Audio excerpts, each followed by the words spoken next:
Good morning, Nashville. This is Matt Bassett on Supertalk 99.7. I am thrilled to be with you this morning. Joining me in the studio is Mac Morey in the production booth. Mac, how are you? Good morning, Matt. I'm doing great. And fantastic. Great to hear. And, of course, we have Brother Ken Weaver, who will be bringing us all the top stories and news throughout the program. You got that, Brother Matt. Good morning, Brother Ken. Starting out pretty sad this morning, though. We're getting reports of multiple fatalities right now in southeast Missouri from a tornado. Tornado warnings popping up in Arkansas, and all of this, boys, is headed this way. Yep. Oh, that is not good news, Let's Ken. hope it breaks up. Yeah, well, God bless them. Let's see. Oh, I did want to let folks know what is going to be coming up on the show today. We got a great show for you. At the bottom of the hour, we'll be joined by my senator, Jack Johnson. He is doing tremendous work addressing school safety in Tennessee. He is sponsoring Senate Bill 274 on behalf of Governor Lee. He'll actually have to leave right at 10 because he is going to be moving that on the floor of the Senate. He was going to walk us through the legislation and all of the great things that it does. So we'll look forward to hearing from him. And at the top of the hour, we will be joined by one of the country's top economists, Stephen Moore. The second you hear his voice, you're going to know who he is. Stephen advised President Trump during the 2016 campaign and also advised him on the writing and passage of the Tax Cuts and Jobs Act that gave us the booming economy prior to the coronavirus pandemic. You remember back when the economy actually grew? He's going to walk us through all the ways in which President Trump's policies caused the economy to grow and contrast that with how Biden has strangled growth in almost every conceivable way, every chance he's gotten. And if you've grown frustrated with your finance and inflation, you will not want to miss this interview. Then during the 11 o'clock hour, we will be joined by one of my favorites, our own Senator Bill Hagerty. We'll cover everything on the senator's mind, from the growing threat to China to the disaster that is our southern border. He will also be sponsoring a federal bill along with Senator Marsha Blackburn that would strengthen school security and harden schools nationally.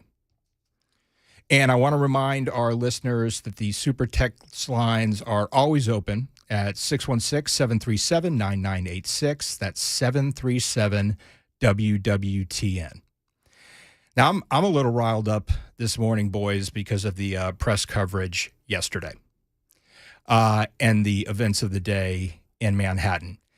It puts me in a particular bad mood when I have to see what the other side is saying and the way that they are acting. But we do this as a service. I watch all the left-wing media and synthesize it so none of you have to. And I encourage you not to watch it. And I'll tell you what, if I come in and this television is on CNN, I may rip it out and throw it into the gulch. And I say you can bill me, Dan. I say that because what I've noticed is when I inadvertently leave it on CNN or MSNBC, and that's the first thing I hear in the morning for 5 minutes, it puts me in a bad mood. Watching anything else, anything that is edifying and uplifting, is what I encourage you to watch at the beginning of your day, because it does make all of the difference. But let's give a recap of just what happened yesterday at Trump's arraignment in Manhattan. D.A. Bragg, with the entire world watching, fell flat on his face. He had nothing. He had nothing. And he had nothing new, because everything he did, he leaked to the press prior to the arraignment. As we suspected, he did bring 34 felony counts for falsifying documents regarding legal non-disclosure agreements, from 2016. So here's the logic. He went on to say that falsifying business expense under New York law, which is a misdemeanor, whose statute of limitation has long since expired, by the way.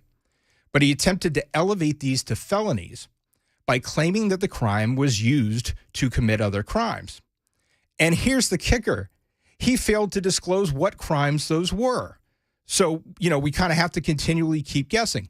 He hinted that they could be state election laws or perhaps federal election laws. And according to virtually every legal expert, from the right to the left to the center, who has reviewed the case, from there it just went all downhill for this guy. 3 quick points. Trump did not run in a state election, so it can't be state election law. DA Alvin Bragg, who from this point I will refer to as Fat Alvin, has no jurisdiction over federal election law, none whatsoever. Those who do, the FCC and the Department of Justice, reviewed the case years ago and decided there was no case. And if he can't tie this to an election law, then you just have a misdemeanor that is long past its statute of limitations. This was an embarrassment to the United States on a world stage, where the world looks to us as the leader of democracy to watch this play out. Lastly, he claimed to have new information and that that's why he decided to bring the case forward. But we have to look at where would this new information have come from? Michael Cohen, Trump's former personal attorney, who is a convicted liar, who in his own words said he would say or do anything to avoid going to jail? A porn star who actually had to pay back for breaking her non-disclosure agreement with Trump? She had to pay him $130,000 in legal fees. Or could it have been Michael Avenatti? Do you all remember him? Who CNN at one point felt should run for president during his 30 seconds of fame? The Michael Avenatti, now known as New York prisoner 56723? And he will have that number for a long time. Now, in fairness, I made up the number. I don't know what his prisoner number is. But the point is, he is behind bars, and he will be for the foreseeable future. Anywhere other than Manhattan, this case is immediately dismissed on multiple legal grounds. Unfortunately for the president and the country, it appears this was judge-shopped to Judge Juan Merchan. You may recall him. He is the one who sent the CFO of the Trump Organization to Rikers Island over minor tax offenses. So there are many motions available to Trump's legal team, and I literally don't have enough time to list all of them. But there is one you should watch for and one that's worth mentioning. Selective prosecution. Does anyone within the reach of my voice believe that for even 1 second, these charges would have been brought against anyone in America whose name was not Donald J. Trump? If this judge fails to throw out the case over this, or at least fails to grant a change of venue to another New York location, then the country will be facing a long, drawn-out, protracted trial that will likely still be going on in the next election. So President Trump flew back to Mar-a-Lago and held a press event. He gave a speech that, to me, was reminiscent of his stump speeches from the first campaign. And for the most part, it was a good speech. In it, he did three things. He laid out in detail 7 years of unprecedented legal prosecution, investigations, and harassment. He does have a legitimate case that he may be the most persecuted man in U.S. history, certainly in politics. He explained how ludicrous this case is and used DA Bragg's own words and campaign rhetoric to make his case. Then he went on to compare and contrast the state of the country today compared to when he was president. And it was pretty spot on factually and compelling. And he indicated that he is willing and ready to fight this to the end. It was a disciplined speech, and it was Trump at his best on a dark day. If he can maintain this level of focus and get back to his 2016 form, this will be a very interesting primary campaign indeed. Folks, we are going to do a quick commercial break, and we will be right back on Supertalk 99.7 WTN.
Search and recovery efforts underway in southeast Missouri after a tornado. And here in Middle Tennessee, we're tracking the threat of severe weather. We've got the timeline coming up at 9:30 on Supertalk 99.7 WTN. We're back on Supertalk 99.7 WTN. This is Matt Bassett, and I'm here in the studio with Mac Morey. And, watching all this, Mac, it took me back watching Trump's speech from Mar-a-Lago last night. Yes. It really kind of took me back to good memories of the 2016 campaign. And I think whether you're supporting the president this time around or you're looking for another candidate, I think that people that go way beyond Trump's base, way beyond the MAGA nation, need to stand with him in the face of this ridiculous investigative farce. Because we've seen it play out time and time again, and it always ends the same way. I think this is a great distraction when you look at it from President Biden's perspective, because we're not talking about all the things that are wrong with the country. Point. We're only talking about Donald Trump. Yep, we're not talking about how Biden is looking stupid as he slurs a sentence and can't say something clearly or isn't awake after 6 p.m. We're just focused on Donald Trump. Yeah, and people make the comment that, we don't need to see two 80-year-old men running against each other. And I understand that sentiment. Yeah. But I think age is only an issue if you make it an issue. I spent 2.5 years watching Donald Trump. The guy slept 4 hours a night. He was calling secretaries at 2 and 3 in the morning. He outworked his entire staff. And he was older than all of them. That's incredible. Yeah, I don't know where that stamina comes from. So you compare that with Joe Biden, and I think Joe Biden has made his age an issue. It's not ageists.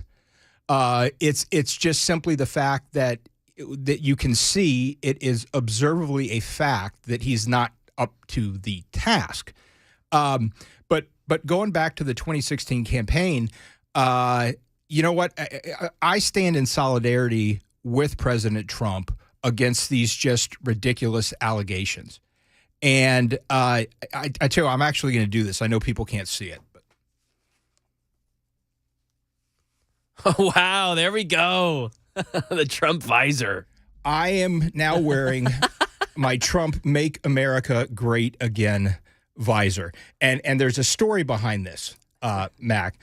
I remember distinctly watching President Trump in that first debate, and my wife noticed something in me change, and she said, "What is it?" And I looked at her. This is the first debate. I said, "He's going to win."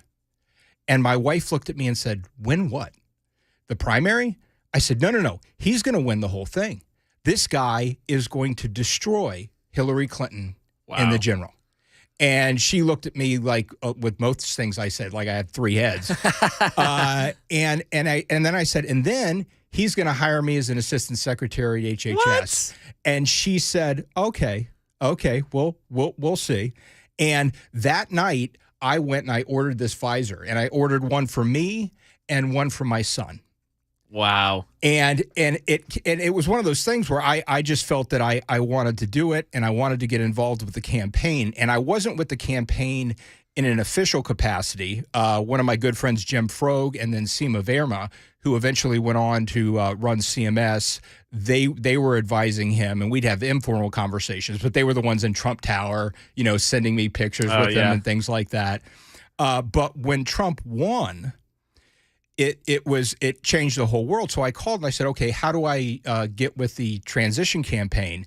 And the difference is, I don't care what people say, I don't think Trump fully expected to win, because Hillary Clinton's transition team had the entire government staffed. You can go online and find the chart that had who she'd have in my position and like every other position from the patronage. This was supposed to be Obama's third term, and it was going to be her. And when that didn't happen, I think the Trump campaign was a little flat-footed. So the transition office kind of took in. I said, well, who do I meet with? And nobody knew. And my friend Jim advised me. He said, you need to get on a Southwest flight and just get in line at the transition office. And so I did. I get out of a cab. It's right across from the old executive building. And I'm in line behind Sean Hannity and in front of Sebastian Gorka.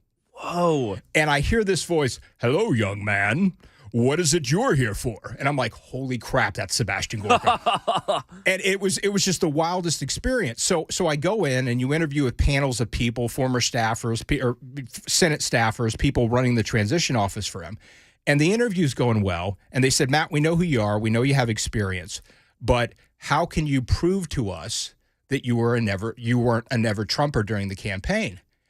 And I thought about it. I'm like, man, that's a tough question. He goes, because you have to understand, people who bash this guy for a year have the audacity to come into this office and say, "Oh, I'd love to looking work for jobs because they want to work for the president of the United States." And I thought about it, and I grabbed my phone and I scrolled to the picture of me and my 6-year-old wearing "Make America Great Again" hats, and I said, "Please note the date." And all 5 of them looked at each other and they said, "That's the best response we've seen." Bingo. That is awesome. And that was it. So it got me out of the "we're not going to call you back" pile into another pile. And then months and months later, actually not months. It was and then in January, I get a call from Secretary Price asking me if he wanted me to join the team. Wow. So it's that is awesome. It's just one of those things. And I will tell you, I watch this guy night and day, and no one has worked harder in that job than President Trump. And he did that for everyday Americans. And I think that's where his initial appeal came from. And he's one of the only presidents in modern history that ran and said, "I will do these things." And when he got into office, he didn't water it down. He actually did it. He didn't cave to the establishment. He followed through on everything he told the American people that he was going to do. And that is why the left hates him the way that they do. And I'm going to get into this after we have 2 guests at the 10:30 hit. But it's just something that watching the events play out yesterday was just so frustrating. It is so divisive to the country. And they're not just going after Trump with this indictment. They're going after the 75 million Americans who voted for him. And that is just something that I find totally unacceptable. I want to let folks know that we'll be joined at the bottom of the hour by State Senator Jack Johnson, and then at the top of the hour with renowned economist and Trump advisor Stephen Moore. Stay with us. We'll be right back after a short break on Supertalk 99.7 WTN. Get them out. Throw them out into the coat. Don't give them their coat. No coat.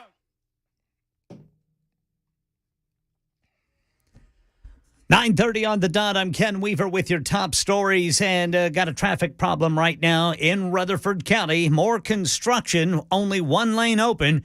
Same thing has been all week. 24 eastbound right there at Church Street. Right now it's just an 8-minute delay, but that's going to grow throughout the morning. Search and recovery efforts are underway in southeast Missouri, where state troopers are reporting multiple fatalities and extensive damage from a tornado in Bollinger County. And tornado warnings are in effect in Arkansas right now.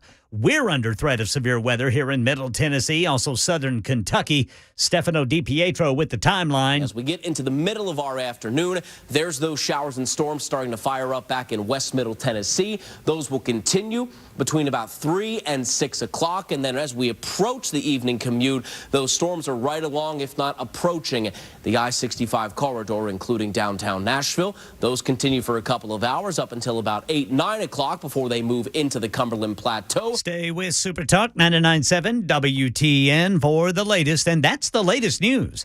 We have another update on your weather coming up. I'm Ken Weaver, WTN News. Hi, I'm Paul Winkler. You often hear me talk about diversification in the investing process, but how do we diversify? Well, we look for things that move in dissimilar fashion historically. Some of those market areas might be really small companies or really large companies, or very growth-oriented companies or value-oriented companies. And one of the things that we find is that when we diversify between these various segments, we can reduce the volatility of the portfolio because they don't move in tandem with each other historically. Now, we can do that in U.S. markets, we can do that in international markets, and in emerging markets. And when we can dampen that volatility, we can help get ourselves a little bit of a better outcome as far as knowing what we might likely have in the future or how we can take income from our investment portfolio. Now, we also want to add fixed income or bonds to the mix as well.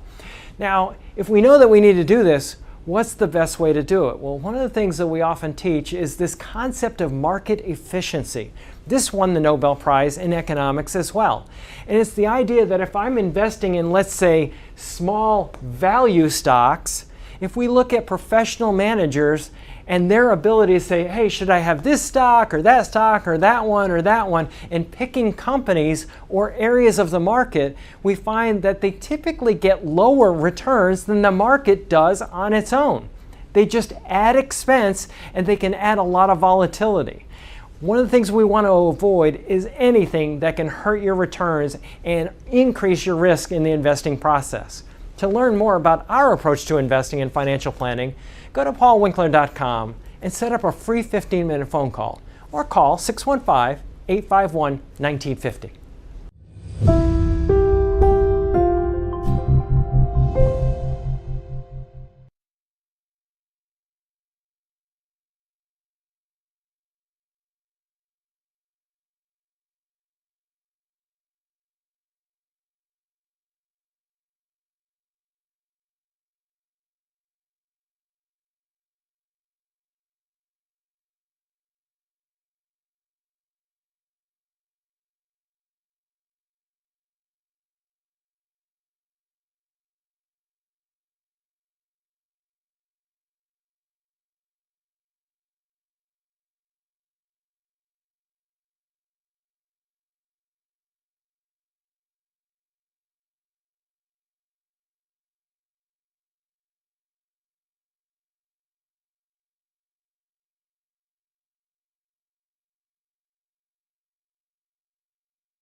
Welcome back to Supertalk 99.7 WTN. I am Matt Bassett, and I am thrilled to have with us and to welcome into the program State Senator Jack Johnson, who happens to be my senator. Senator, how are you? I'm great, Matt. Thanks for having me on today. Well, thank you for joining us, and thank you for the actions that you have taken to make our schools safer in Tennessee. I know that you have been working hand in hand with the governor, and I think it's worth pointing out to people that the bill that you are moving forward today was not a reaction to the events last week. You and the governor had already called for over $200 million in funding to enhance school safety, but this is in part and parcel in addition to that. So can you walk us through the legislation, what you're trying to do, and what's coming up on that today in the Senate? Absolutely. Well, thanks for pointing that out, because that is something I think it's important for the people of Tennessee to know, that, you know, our focus on school safety and doing everything we can to try to prevent these horrific events has been going on for years. I can think back all the way to 2019 when we appropriated $20 million to fund additional SROs, school resource officers, for schools that did not have those. And literally every year we've taken some action. And you're right, back in 2021, Governor Lee created a task force, if you will, made up of law enforcement, school board members, teachers, principals, parents, to really take a comprehensive look at all areas of the state, really, because if you think about school safety, you've got rural communities where schools might be older. You've got communities like Williamson County where you're building 1 or 2 new schools a year. The needs are very disparate across the state. And so that task force met, and their work resulted in a comprehensive school safety bill that we introduced back in January. And you're exactly right. The events of last week, the horrific events of last week, have led us to even revisit it and contemplate more. Here's a very quick kind of overview. I think a critical part of this is that the governor is proposing to hire 122 security agents, Homeland Security agents, that will serve all 95 counties, and obviously some counties might need additional help because of their size and their population, but to basically be a central point of contact for SROs, local law enforcement, teachers, school counselors, to really make sure that there's a consistent application of school safety across that system. And then the other big piece of it is $140 million recurring to make sure that every school in the state has a school resource officer. That's great. And I understand there's going to actually be action on this bill today. Yes, it is. It is up in the. I'm trying to think where it is in the House. It is calendared in our Senate Education Committee, and I expect it to come out of that committee today. The chairman of our Senate Education Committee, Senator John Lundberg, is carrying the bill with me, and I believe he intends to pass it or present it and pass it out of the committee today. It will then go to the Finance Committee on the Senate side, and then ultimately to the floor. But it has very, very broad support among members of the General Assembly. Yeah, I would suspect that would have broad bipartisan support. You know, we had on a security expert on the program yesterday that was walking us through the events for last week. And I think one of the things you point out in this bill that is very wise to do is that you might have one standard with public schools and a different standard where private schools might not have the same standardized safety protection as everyone else. And he pointed out that the way that the shooter was able to access the school is through a window. You know, most of our buildings are concrete, but that there is actually a veneer that many of the public schools have that goes over that glass that virtually makes it impenetrable. It's something like 15,000 PSIs. It actually makes the window more secure than the actual bricks and mortar. And I think recognizing the difference between the schools and educating them on that and then providing funded for it is absolutely critical. It is without question, and I've been made aware of that technology as well. And you're right, a lot of schools are utilizing that now. New schools that are being built, or perhaps older schools that are being remodeled and refurbished, are utilizing that technology. And we need to make that available. That's an example of something that we can. The cost is not a factor. We will make those funds available. We're in a fiscal condition in this state where we can do that. And the other point you made, Matt, is very important as well relative to our private schools. And I recognize, and I've had some constituents reach out saying, hey, there's a reason we send our kids to private school. We don't want government intervention or government mandates on private schools. Yet I think that most would agree that when it comes to school safety, even if you're a private school and you're creating an environment where you're going to have kids and you're responsible for the safety of those kids, I think it's appropriate that the state have some requirements there relative to the safety that you provide for those students. But I do want to be very clear that I recognize, and I think the vast majority of my colleagues do as well, this is not going to lead to some type of governmental intervention in terms of how you teach or what you teach. This is just simply about school safety. And I'm very proud that the governor's proposal does include a significant amount of money that will be made available for our private schools across the state so they can have the same safety standards that our public schools do. Yeah, I think that's extremely well said. And I got to say, I am so thankful that my family and I live in Middle Tennessee, where we have a government led by our governor that is actually responsive to the needs of the people. I was asked to go on Fox News and do commentary after the Uvalde shooting. It's one of the most miserable spots I have ever done. And there was some bipartisan consensus on just how awful that situation was. But I think our president missed an incredible opportunity to do these type of things that you're doing in this bill on a national scale, and instead wanted to pivot this to a conversation regarding guns. And these measures are something that does enjoy broad bipartisan support, but there was no talk from the White House about hardening these targets and making them less attractive to the deranged people that would do these type of things. Yeah, excuse me, you're exactly right. And this is an opportunity, I think, with heightened awareness for us to come together and work collaboratively to try to address this terrible problem that we're facing in Tennessee and, quite frankly, all over the country as well. And another critical element of this that really, when you're going to have this conversation about trying to solve this problem relative to school violence, is mental health.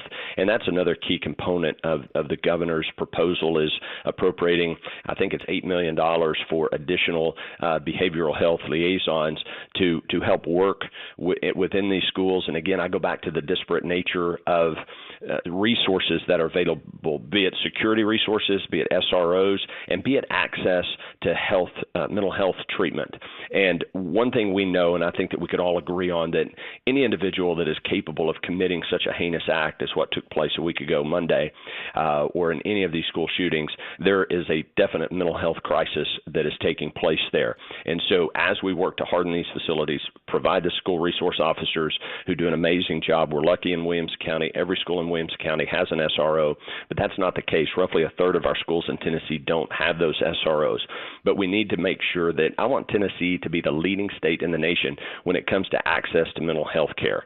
And my colleagues agree with that as well, because it goes hand in hand with this conversation. We've got to make access to mental health treatment more available. Absolutely. I just think that it is a no-brainer in this day and age, with what we have all had to face, that every school in Tennessee should have not just a security resource officer, but someone who is trained at every level and capable of addressing those threats should they arise. I mean, I don't know who could possibly be against that.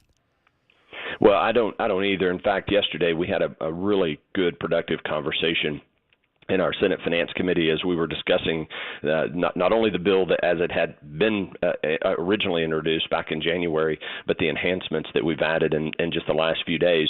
But we had a great conversation. Our Commissioner of Homeland Security and Safety for Tennessee is Jeff Long. He's a great friend, and he is the former sheriff of Williamson County, and he was sheriff of Williamson County for 10 years, and so he oversaw the SRO program. And our school resource officers, they are certainly there to provide protection, and they are armed and prepared and trained to take out the threat should one present itself. But they do so much more valuable work in our schools. They know those kids. They interact with those kids. They recognize when kids are being bullied or there's something that is not going on. And if they recognize that a kid might be struggling with something and are able to direct them, and certainly with full collaboration with their parents, to make the parents aware of that, and if necessary, to see that they get the counseling that they need if they're struggling with some type of a mental health issue. And so these SROs are an incredibly valuable resource, and I'm very excited that we are now going to say that every school in Tennessee will have one of these SROs.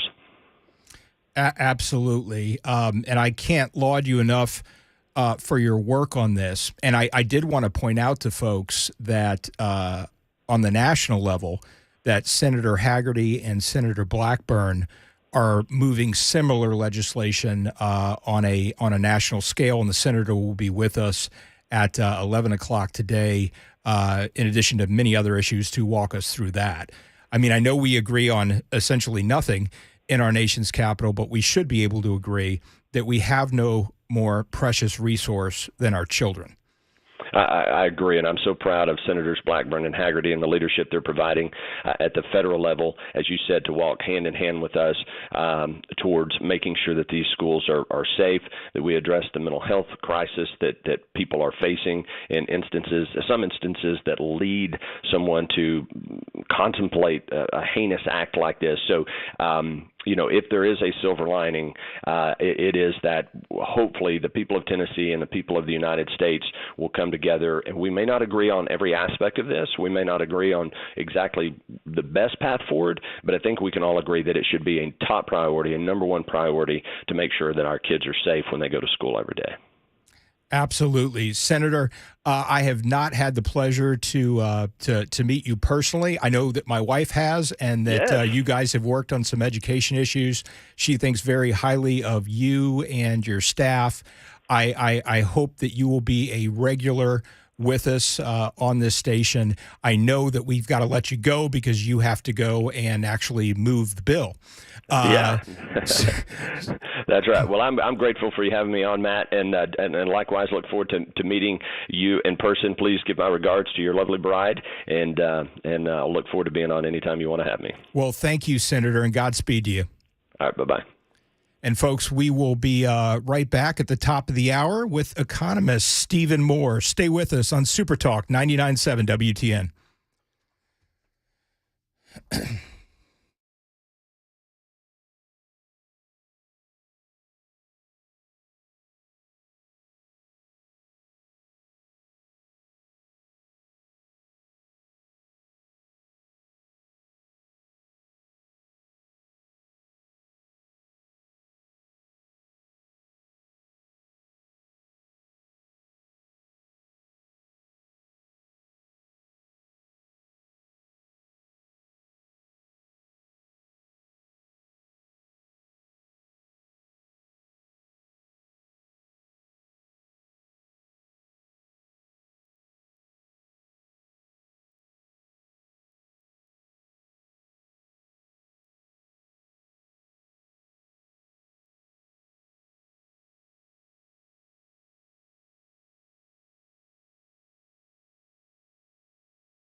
Search and recovery efforts are underway in southeast Missouri, where a tornado has apparently caused a death and destruction. Of course, we'll go over some of the severe weather threats we're under here in Middle Tennessee and southern Kentucky. And I'll highlight some of what State Senate Majority Leader Jack Johnson just told Matt Bassett about this school safety legislation that's wending its way through the General Assembly and what it might mean for private schools coming up at 10 on Supertalk 99.7 WTN.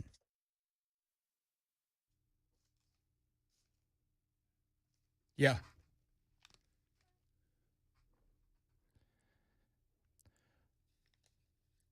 And we're back. Matt Bassett on Supertalk 99.7 WTN. Very excited to have joining us in just a few minutes, economist Stephen Moore. And we're going to be discussing and reminding people that all the headwinds that are facing our economy were not necessary. And, you know, people say to me all the time, well, Matt, the president doesn't directly control the economy. And that is true. We are not a totalitarian communist regime.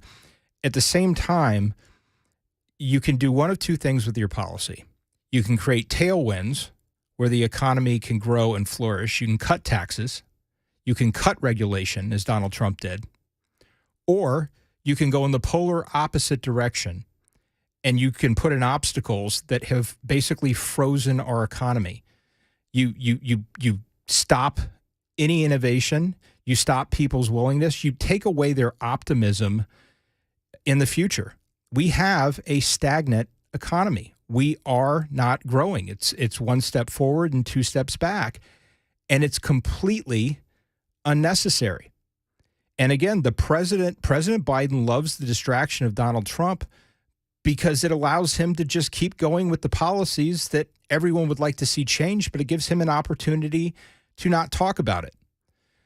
So we are going to walk through all of these things with Stephen Moore, and he is going to compare and contrast what we had just a couple of years ago compared to what we have today.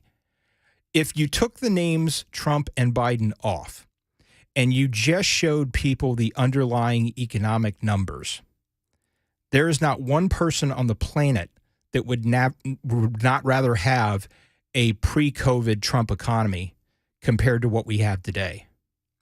And I get depressed when I see these pollings that say people don't want to have children anymore, that people loving our country and patriotism is on the fall, and they say the only thing people care about is money, which is interesting because they don't vote that way. I'm tired of people voting against their self-interest. As an exasperated Rick Grinnell told us, you've just got to stop voting for Democrats. It's that simple.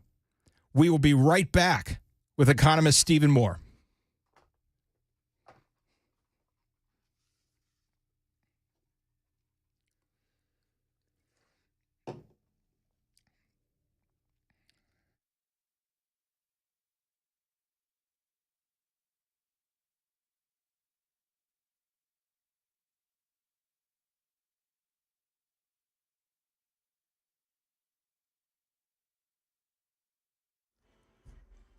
Ten o'clock on the dot this Wednesday morning. I'm Ken Weaver with your top stories. Got a crash blocking the way on West End, 21st Avenue South at Woodlawn. And then in Rutherford County, you've got that construction resuming there on 24 eastbound. It's down to one lane there at Church Street. Search and recovery efforts underway in southeast Missouri, where state troopers are reporting multiple fatalities and extensive damage from a tornado in Bollinger County. And tornado warnings have since expired in Arkansas as of now. Just some severe thunderstorm warnings there, mainly north of Little Rock. Middle Tennessee and southern Kentucky under threat of severe weather, too. And we'll give you the timeline coming up during the full forecast in 2 minutes. Right now in Nashville, State Senate Majority Leader Jack Johnson telling WTN legislation strengthening school safety is wending through the General Assembly And we'll cover private schools, too. I think it's appropriate that the state have some requirements there relative to the safety that you provide for those students. But I do want to be very clear that I recognize, and I think the vast majority of my colleagues do as well, this is not going to lead to some type of governmental intervention in terms of how you teach or what you teach. This is just simply about school safety. Meanwhile, the police response to last week's Covenant school shooting could find its way into law enforcement training manuals for years to come. Jim Ryan says the killer was confronted within minutes of shots being fired. All units, we're under a mass casualty alert. The officers who responded to the active shooter call have been hailed as heroes, but making sense of it all? It's tough. Officer Michael Colasso has dissected the incident, including the search of the first floor. At the time, I was upset that we had just hit a locked door. But he now recognizes that was the school doing what they've been trained to do. 28-year-old shooter Audrey Hale killed 3 children and 3 adults before Colasso and other officers shot her. Meanwhile, protesters planning to be at the state capitol tomorrow when 3 Democrat state representatives face expulsion for violating decorum on the House floor by shouting for stricter gun control with a bullhorn. That's the latest news. Weather is next. I'm Ken Weaver, WTN News.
Welcome back to Supertalk 99.7 WTN.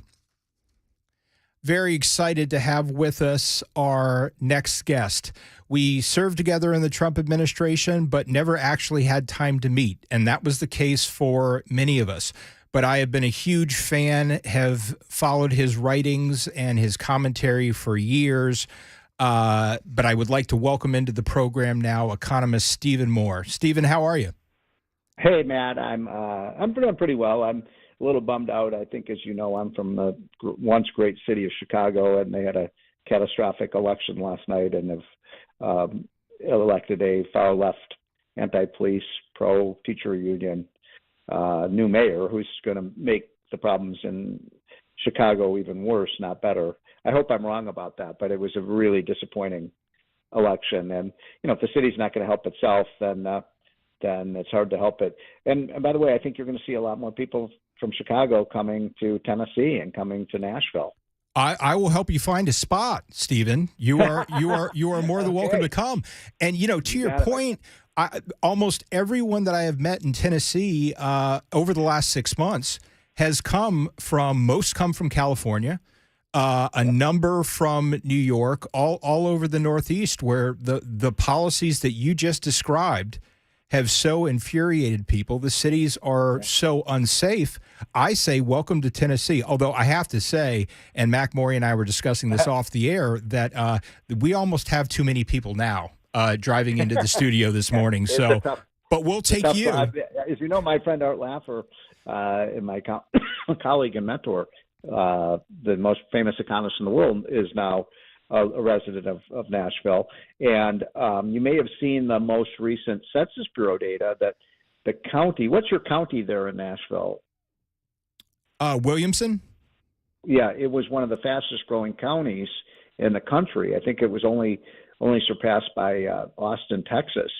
So people are flocking to Tennessee because of your great policies. You don't have an income tax, you have a balanced budget, you've got really good public policies, and it shows what you can do if you get the policies right. It's interesting to me that people are moving to all of the states that voted correctly in the midterm elections. They're moving to Tennessee, they're moving to Florida, they're moving to the Carolinas, they're moving to Texas. And even though people didn't vote the way that I would have wanted them to in states like Pennsylvania, they are voting with their feet. You better believe it. I mean, this is one of our big projects that we've been working on is following this migration. I mean, California in the last 10 years has lost several million people. And, California is a pretty beautiful place. Not many places on the planet that are more beautiful. Absolutely. With the beaches. And yet, it's become so unlivable because of the policies of taxes, terrible schools, the fact that you can't buy housing there. And, I really believe that, what's happening in America now is the blue states are getting bluer and the red states are getting redder. And so, we've become two countries. We're really two countries today, red state America and blue state America. But Tennessee is really the place so many people want to go to because it's like a safe harbor from radical liberalism. It is. There's a reason that when I served, I kept my house and family here and commuted back and forth. Yeah. Well, at any rate, we would love to have you. Since it's our first chance to get to visit, I have so many questions that I want to get through. One of the things that I will be speaking to in the next half hour, with all the events that went on in Manhattan yesterday, which, since you brought it up, I don't know how Trump gets a fair trial in a city where 85% voted Democrat. I'm not sure where you changed the venue to in New York that would address that issue. Well, yeah, go ahead. No, but my point is that people think that this is just a response to people not liking Donald Trump. And I'm going to do a deep dive in why the left just hates him the way that they do. And I think that the reason for that is his policy. Not only did he run on it, not only did he do what he said he was going to do, which is odd, but it worked. And you and he and the other great economic minds put together a tax package.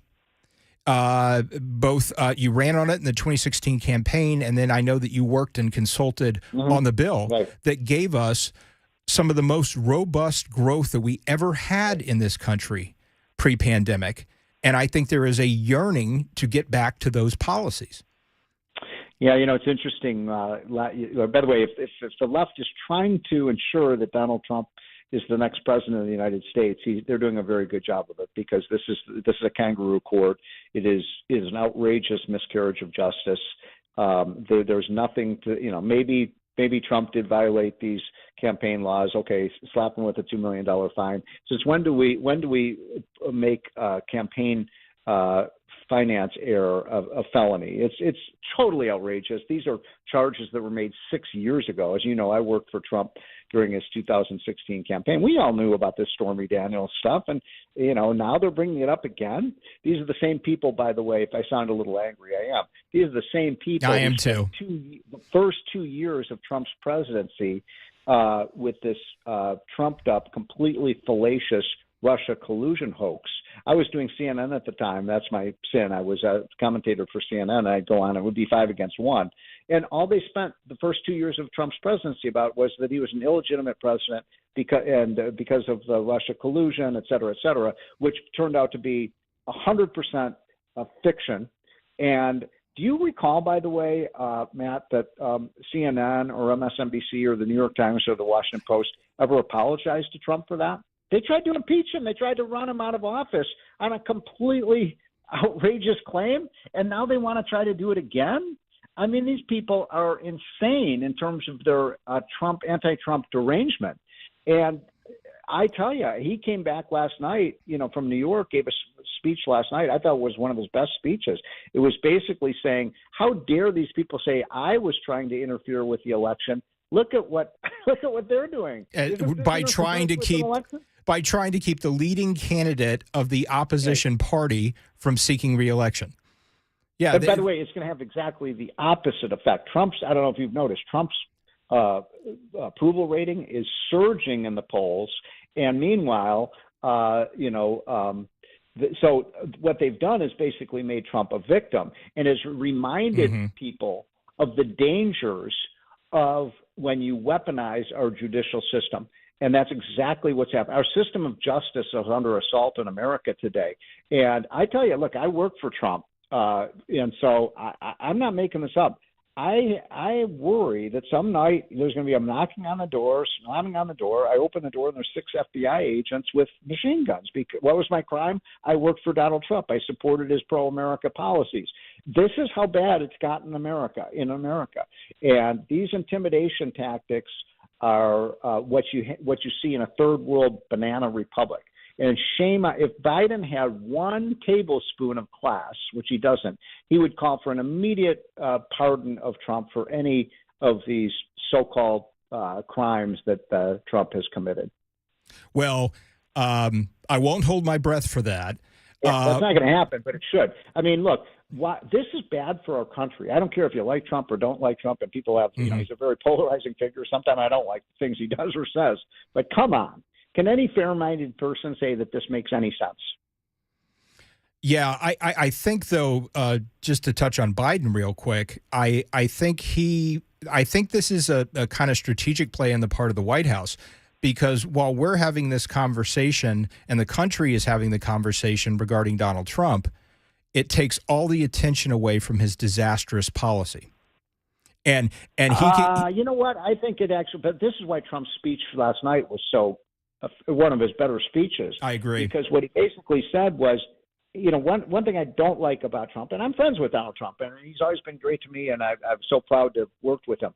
But, he also has his flaws, and one of the things he does, sometimes it becomes about him, not the country. But last night it was about the country. He was saying This country is really faltering. And everyone knows it. I'm not telling anybody anything you don't know. We're running a massive budget debt crisis. The dollar is falling in value. Our border is out of control. I mean, I could go on and on and on with what's happening.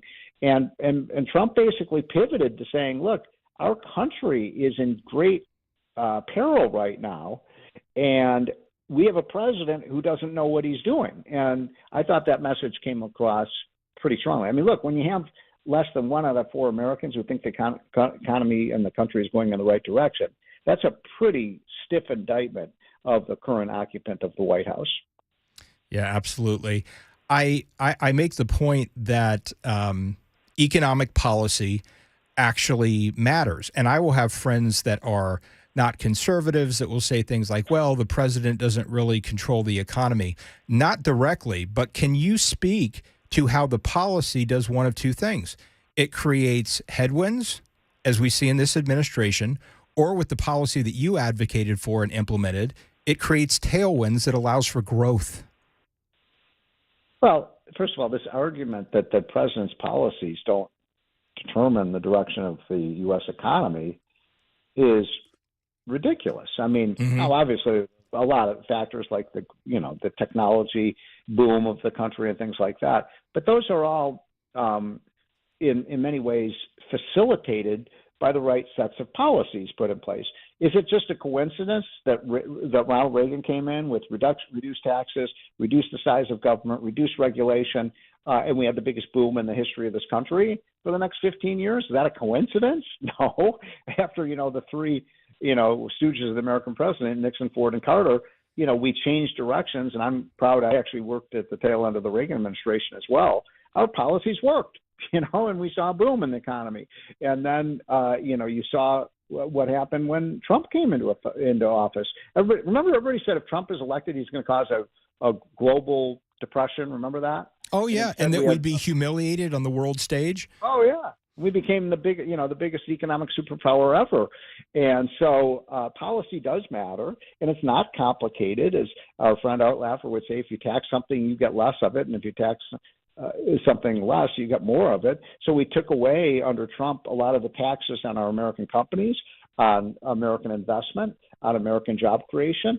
And guess what? As soon as we did that, the capital started flowing into the United States. We had a boom. And one of the things I was proudest of, and I know Trump was proudest of, is the people who benefited the most from Trump's policies were minorities and lower income people who saw a huge gain in their incomes and a big reduction in poverty under Trump. One thing that annoys me to no end is when they say Trump is a racist. Wait a minute. There's no president who did more for minorities in terms of their economic well-being than Trump did. And so, there's where we're at. But I think the one thing I will say is that it's, when I worked for Trump in 2015 and 2016 on the campaign, one of the things that he was a master at, and there's nobody better ever at this, in terms of just dominating the news cycle day after day after day. Well, this, yesterday, it couldn't have been orchestrated better for Trump. He completely dominated the news cycle, and a lot of people watched that. I don't know how much of you watched. You know what? He looked presidential. And I think Biden is the big loser here, and the Democrats are. They better watch out because they have made Trump look like a front runner right now. Well, to your point, they've made him a martyr. And I know that in the last week, he's raised $10 million, and a quarter of that money came from people who have never donated to him before. Exactly, because people are angry at the miscarriage of justice here. And by the way, it's not just about Biden and the district attorney in New York. Why is it? I'm just puzzled by this. Aren't there any sensible Democrats, that are elected that would denounce this? That would be courageous enough to say this is preposterous. This is bad for our country. This is what banana republics do. They try to prosecute their political enemies, and that's what's happening here. And I think most fair-minded people would say, bring this charade to an end. Yeah, and going back to the policy, one of the things I tell people in a positive way looking forward is that all of the policies that Biden put in place, almost as quickly as he reversed Trump's, we can reverse those. There is no reason that a year into the next presidency, if it is a conservative Republican administration, that we can't go back to $2.17 gas. And I know you've done a lot of writing on the energy sector, and it's one that directly affects all of us and our families, every time we fill up our car. But we did this to ourselves. We had energy independence. Can you speak to that?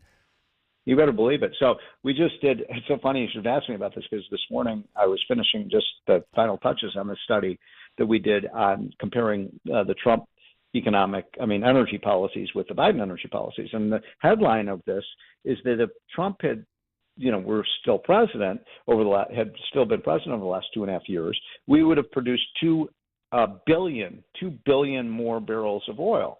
And that would be an average of about 2.5 million more barrels a day. Now, what happened this week, I'm sure a lot of people have followed this, is that the OPEC countries have announced they're going to reduce production by 1.6 million barrels a day to jack up the price of oil. Well, do you recall us talking about OPEC when Trump was president? Absolutely not. Because we weren't held hostage by a cartel. Exactly. And how can you have a cartel when the number one producer of oil and gas isn't part of your cartel? So Trump broke the back of OPEC, which is something we've been trying to do for 50 years.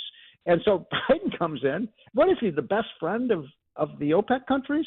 Because they're the big winners here. We've shut down a lot of our oil production, and who's made up the difference? Oh, well, let's see. Saudi Arabia, Iran, Russia, Venezuela, China to some extent. I mean, this is playing right into the hands of our enemies. I'm an economist by training, but it's not just an economic problem. This is a national security problem as well. It is.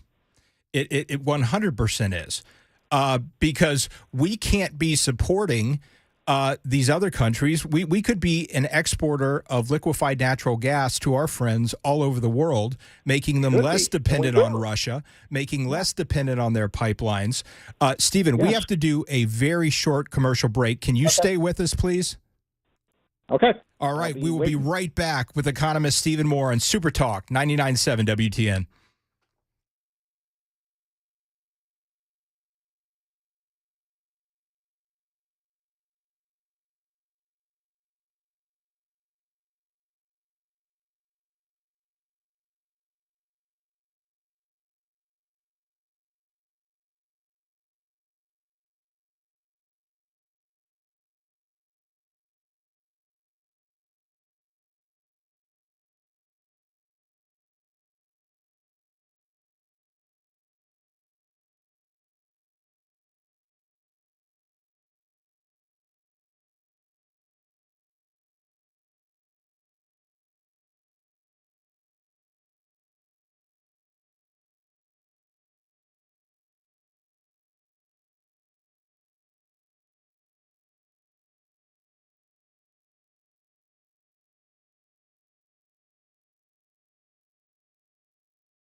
Tornado damage and deaths in one of our neighboring states. And here in Tennessee, key votes expected today on beefed up school security legislation.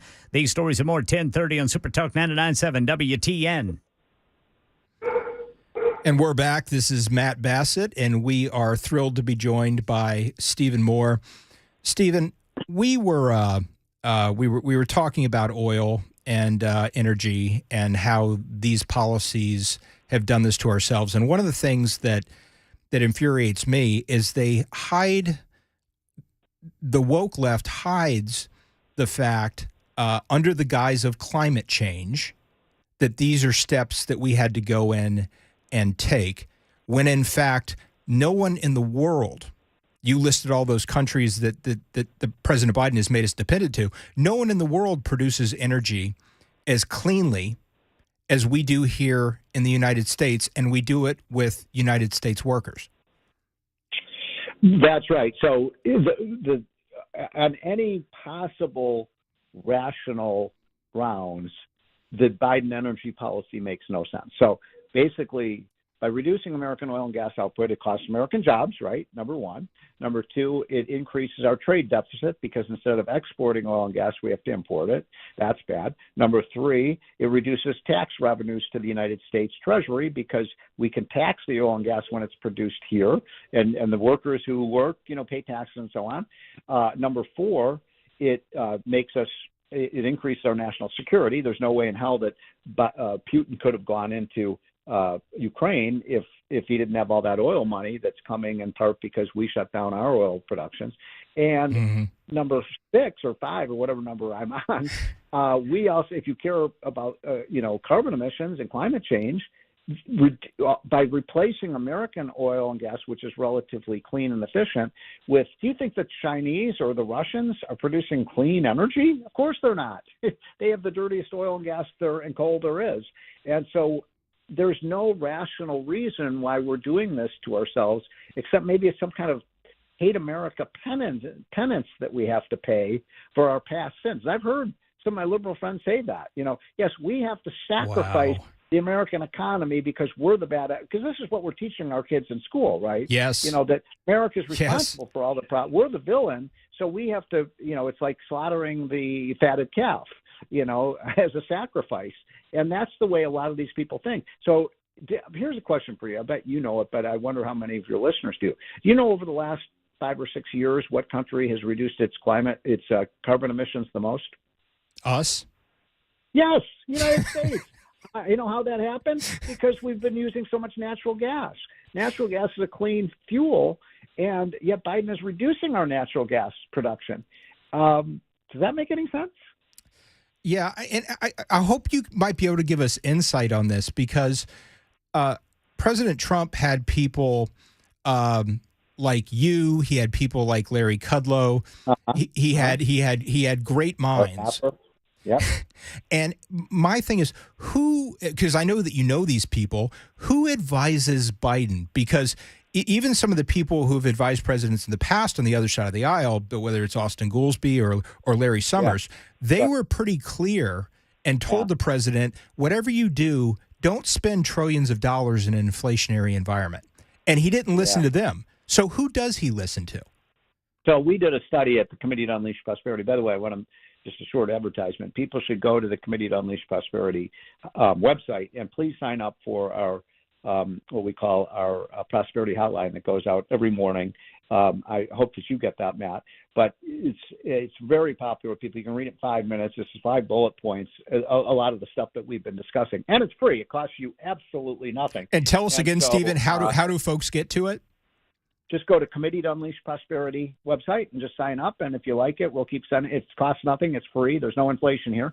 And if you don't like it, you can unsubscribe. But I think you want to be the smartest person in the room, get the hotline. Newt Gingrich told me the other day it's the first thing he reads every morning. But in any case, we just did an analysis of the Biden economic team. This was about 6 months ago. It got a lot of national attention. And what we looked at is that, the top people in the Biden administration who deal with transportation, energy, finance, commerce, blah, blah, blah, blah, the economy. And the median, you know what the median number of years of business experience of these people is? 0. They have no 0. private sector experience in this White House, Yeah. and that's a problem. Yeah, none. They're all either community activists, they're university professors, they are government employees, or they are people who, worked in the law, but they're not. They know nothing about the economy. In other words, what I'm saying to you folks is these people couldn't run a lemonade stand, let alone the U.S. economy. They know nothing about business, and so this is a big, big problem. Trump was a businessman. I think that's one of the reasons people voted for him, don't you? That he knew how to run something. He has, again, Trump, I'm not saying the guy's a saint. He's no saint. But he did know how to run a large operation, and he ran the American economy pretty damn well. Well, I think a lot of people are absolutely missing him right now. And I apologize, Stephen, because we've come to the end of our allotted time. I do. But we have loved having you on. I hope that you will come back. Okay. Thank you, Stephen. Have a wonderful day. And we'll be right back on Supertalk 99.7 WTN.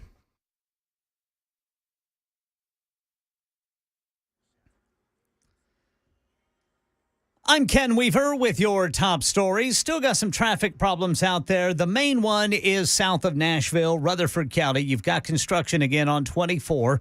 Only one lane is open. That's 24 eastbound right there at Church Street, and the delay is 31 minutes. Search and rescue is underway in southeast Missouri, where a tornado caused death and destruction in Bollinger County overnight. Tornado warnings have expired in Arkansas for now. There are some flood warnings there north of Little Rock and Arkansas and parts of West Tennessee, including Memphis, under a tornado watch at the moment.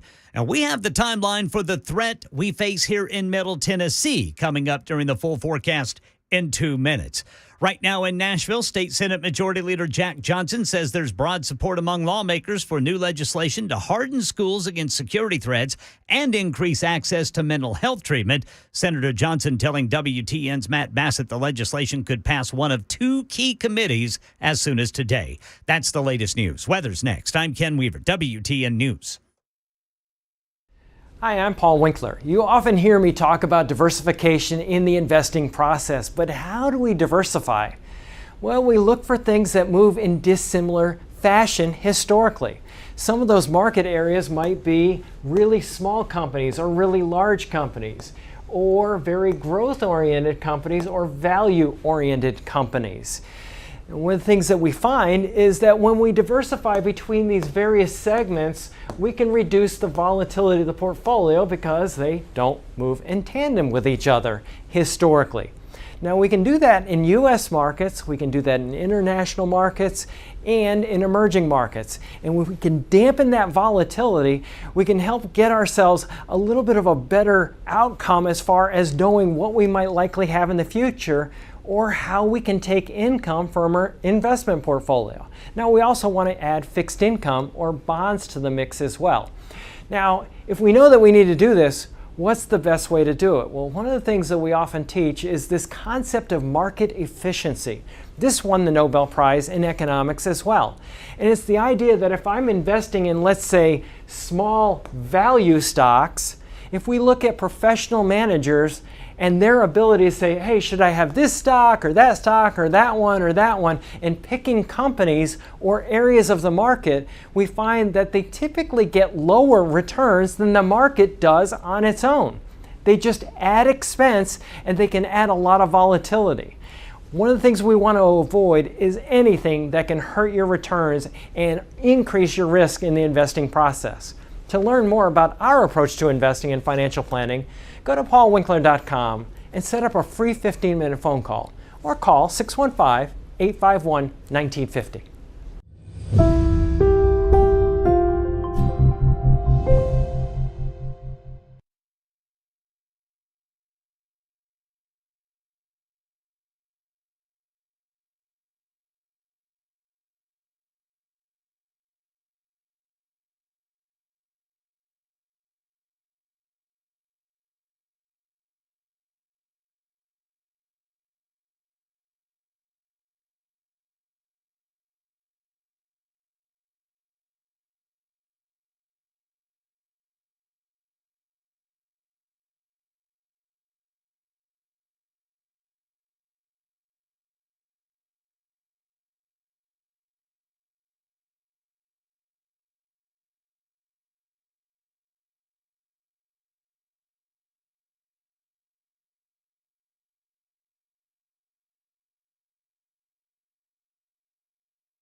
Welcome back, Nashville. This is Matt Bassett on Supertalk 99.7 WTN. How great was Stephen Moore? We're going to have that guy back. Good. And I'll tell you, he gave me a great idea. Now, for the super texters, I don't know if Art Laffer lives in Davidson County or Williamson County. I live in Williamson County, but I will tell you this. We are going to find out Art Laffer, and we are going to have him on the show. Anyone who has a key economic term named after them, the Laffer curve, that we're getting that guy on the show. He is an absolute legend in economics and in conservative politics, and I will make that my task this week to find him and have him on very, very soon. Folks, I think everything we have seen regarding the persecution of President Trump over the course of the last 2 days, but really, as Stephen had pointed out, over the course of the last 6 or 7 years, leads us to ask and explore a very important question. Why does the left and their cronies in the media and big tech and the federal bureaucracy hate Donald Trump as intensely as they do? And Stephen even alluded to it. You may say, well, it's because of his abrasive style, his rough personality. He can be a bully. He's mean. He sends out mean tweets. And even many who support him might agree with some or perhaps all of those sentiments. But I don't think that comes even close to explaining why the left despises him the way they do. I think it's something else. And I think he and his policy threatens them. It threatens their grip on power. It prevented Hillary Clinton from being the third term of the Obama administration, and it threatens their control over the American people. I want you to listen to this clip from the great one, Mark Levin. He gives his speech at Mar-a-Lago. This is a man who's committed to fighting these abuses, who's committed to fighting these Marxists, who's committed to fighting the tyranny. He talks about securing the border. They don't want to secure the border. He talks about sound money. They don't want sound money. He talks about building up the military. They want a woke military. He backs the cops. They hate the cops. And I could go on and on and on. Look what he did to our economy. Look what he did with energy independence. He was supposed to be Barack Obama's third term with Hillary Clinton, and he stopped them. And this is payback, and they're not going to give up. We, the American people, need to stand behind this guy. There's not another Republican that I can think of who can fight back and fight back this way. I can't think. I like others. I really do. I think some of them would be great presidents. But at this time, at this moment, with these American Marxist movements taking over, with Soros funding these prosecutors, crime up the wazoo, he's the guy, and they know it. Folks, we need to understand that the left hates Donald Trump, not only because of his policy views, but because over the course of his first term as president, he actually delivered on them. And most importantly, they know that if he runs and wins, it is game over for them. It is game over for their grip on power. They will lose that, which is what they live for. And they cannot allow that to happen, so therefore, they must destroy him.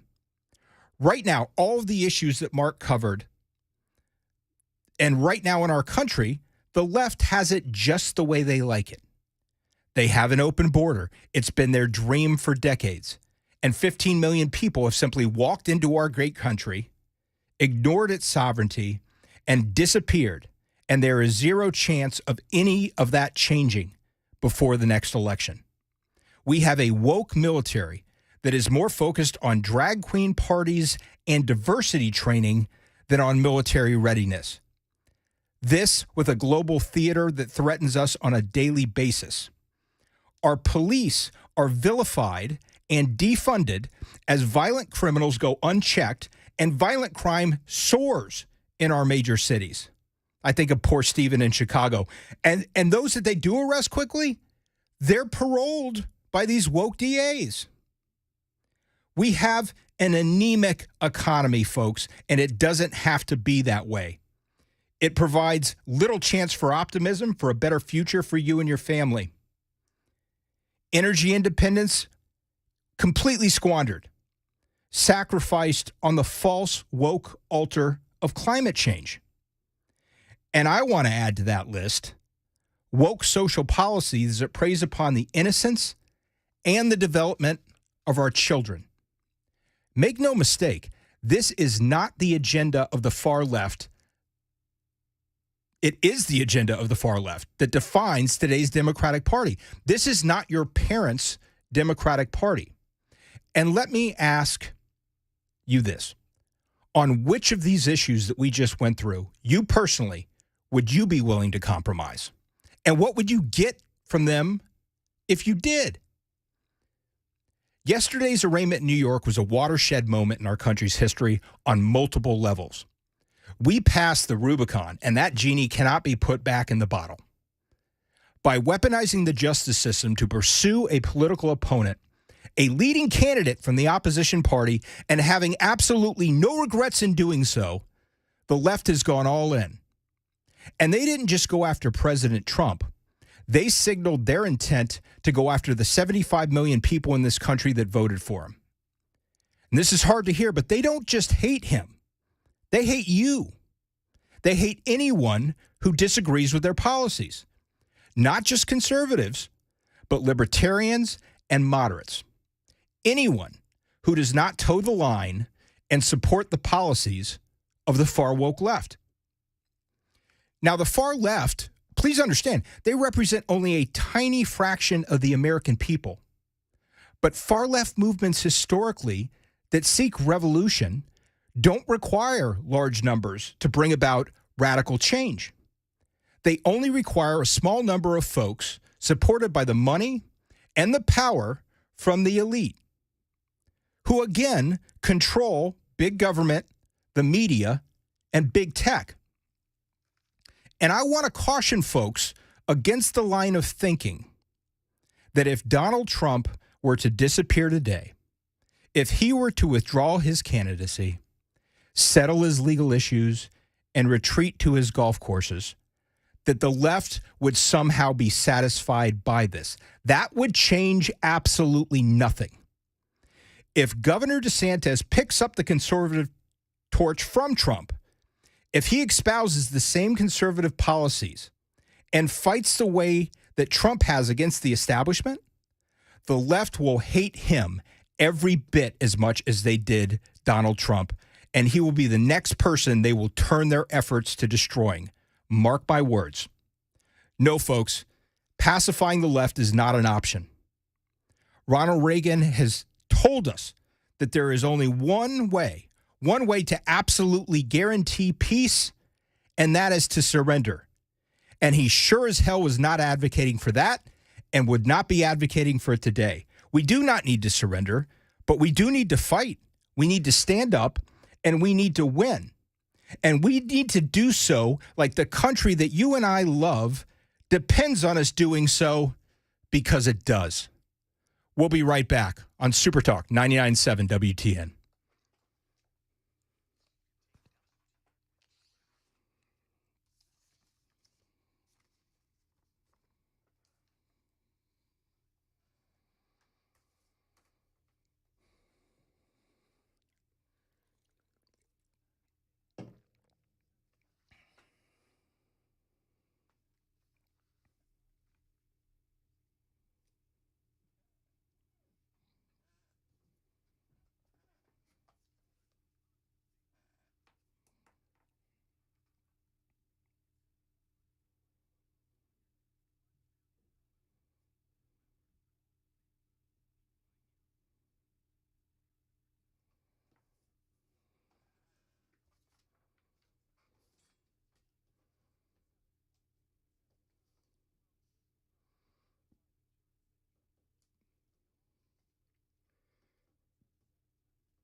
Yes.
That construction has turned into a 45-minute delay in Rutherford County, 24 eastbound down to one lane due to the construction starting there at Church Street. It's backed up for 3 miles there in Murfreesboro. We'll give you the timeline for the severe weather threat here in Middle Tennessee and tell you about a letter written to China's Xi Jinping from Mexico's president regarding fentanyl. Details at 11 on Supertalk 99.7 WTN. Welcome back, Nashville. This is Matt Bassett on Supertalk 99.7 WTN. Thanks for being with us. I want to remind folks that at the top of the hour, we will be joined by Senator Bill Hagerty. Always great to have him on the program. And I don't think people fully appreciate what a nice person he actually is. And the rough and tumble of politics, that seems to be all we focus for, but he's the kind of guy you'd like to just hang out with and have a coffee. And I love the fact that even though he has served in administrations and has this very important job, that he has not stopped being a real person. So we will enjoy the visit with him. We're going to walk through the growing threat of China, the disaster that's our southern border. I'm sure we're going to need to touch on the Trump indictment and get his thoughts. And then we're going to spend some time talking about his national efforts to secure schools and to enhance school safety for our children. Boy, Mac, it was great to have Stephen Moore on. Yeah, I hadn't got yet to hear him really speak, so that was great having him on for that segment. Yeah. A lot to say. Yeah, there was, and I want to remind folks of his website if you want to get his newsletter, the Committee to Unleash Prosperity.com. You can go there and sign up. It's free. I will admit that I have not done that yet, and so I will be doing that after the show. It is a great wealth of information.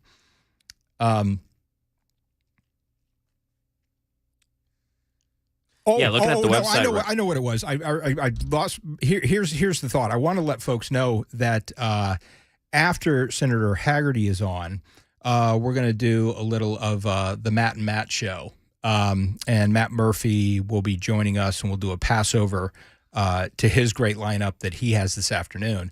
And Matt, he and I have actually, I realized we haven't been on the air together since the night of the midterm elections. How lucky you. Yeah, no, I'm just kidding. Matt's great. Murphy's great. That's my point. Is that night did not go exactly the way that he and I and many at the station hoped it would. That was not the red wave. No, it was. Well, this will hopefully be a more joyous time then. It absolutely will be. And I'm always intimidated being on with a guy who has, kind of the voice of God, this wonderful, talented voice, and I fear how that's going to make me sound. But it would be great to have the great Matt Murphy on with us. Be the Triple M show for about 20 minutes. Yes, it will be. And I want to let folks know that we also have a tremendous show that is coming up on Friday when I will be back with you. We will have Tom Homan, the architect that actually secured the border. He will be fantastic. We're also going to be joined by Kentucky Congressman Brett Guthrie, literally one of the nicest people who has ever served. And we're going to hear what they have going on in the Congress. And we'll also be joined by Texas State Representative Brian Harrison.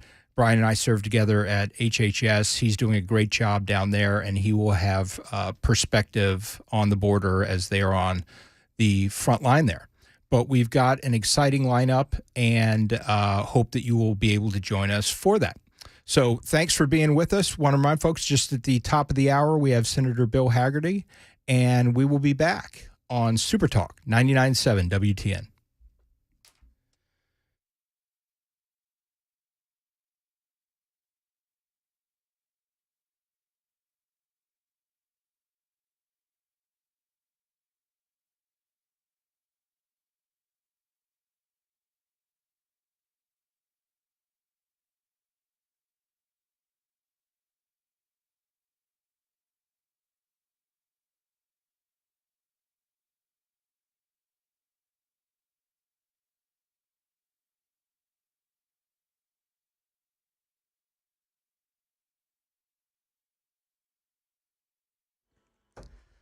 I'm Ken Weaver with your top stories. Search and rescues underway in southeast Missouri, where a tornado caused death and destruction in Bollinger County overnight.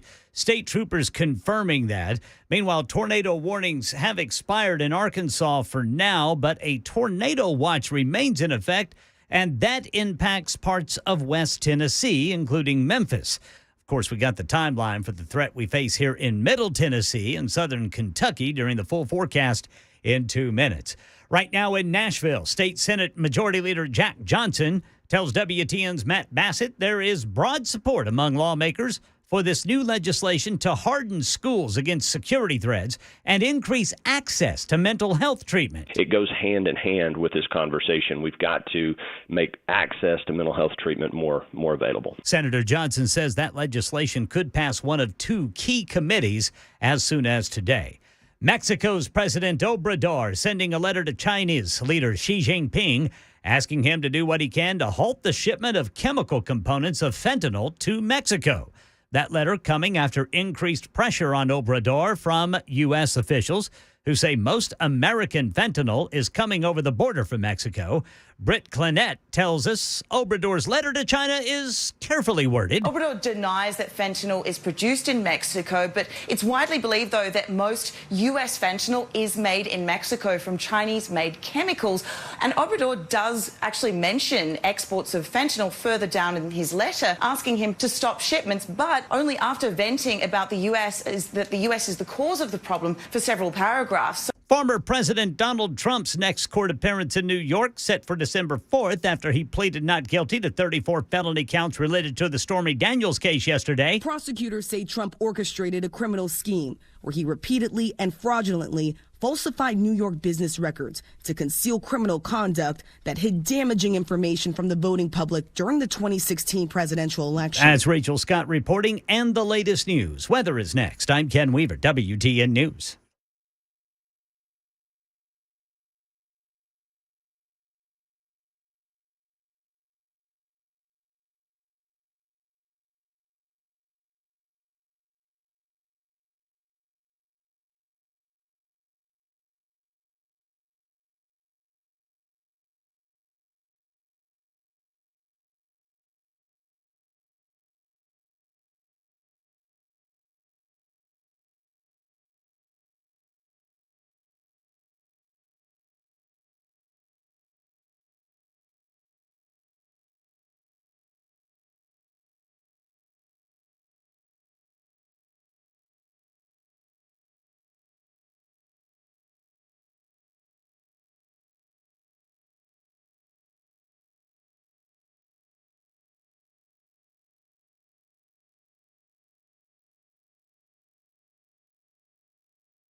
By Senator Bill Hagerty, and we look forward to that visit.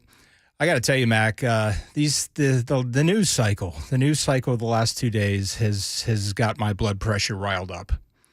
I'm going to have to get some kind of medication to continue doing this on a daily basis.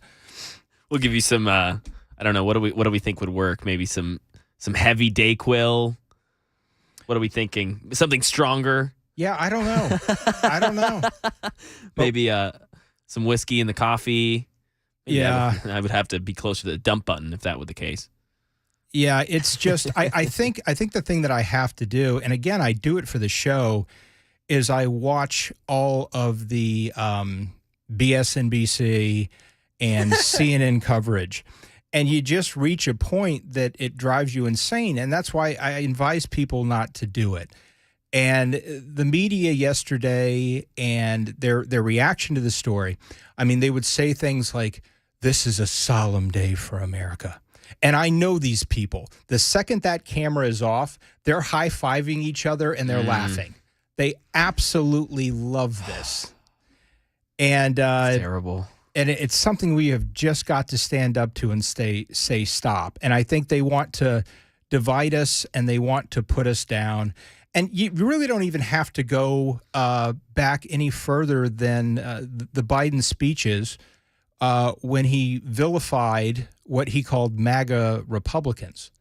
So he's fine if you're Mitt Romney, and he's fine if you're Adam Kinzinger or Liz Cheney.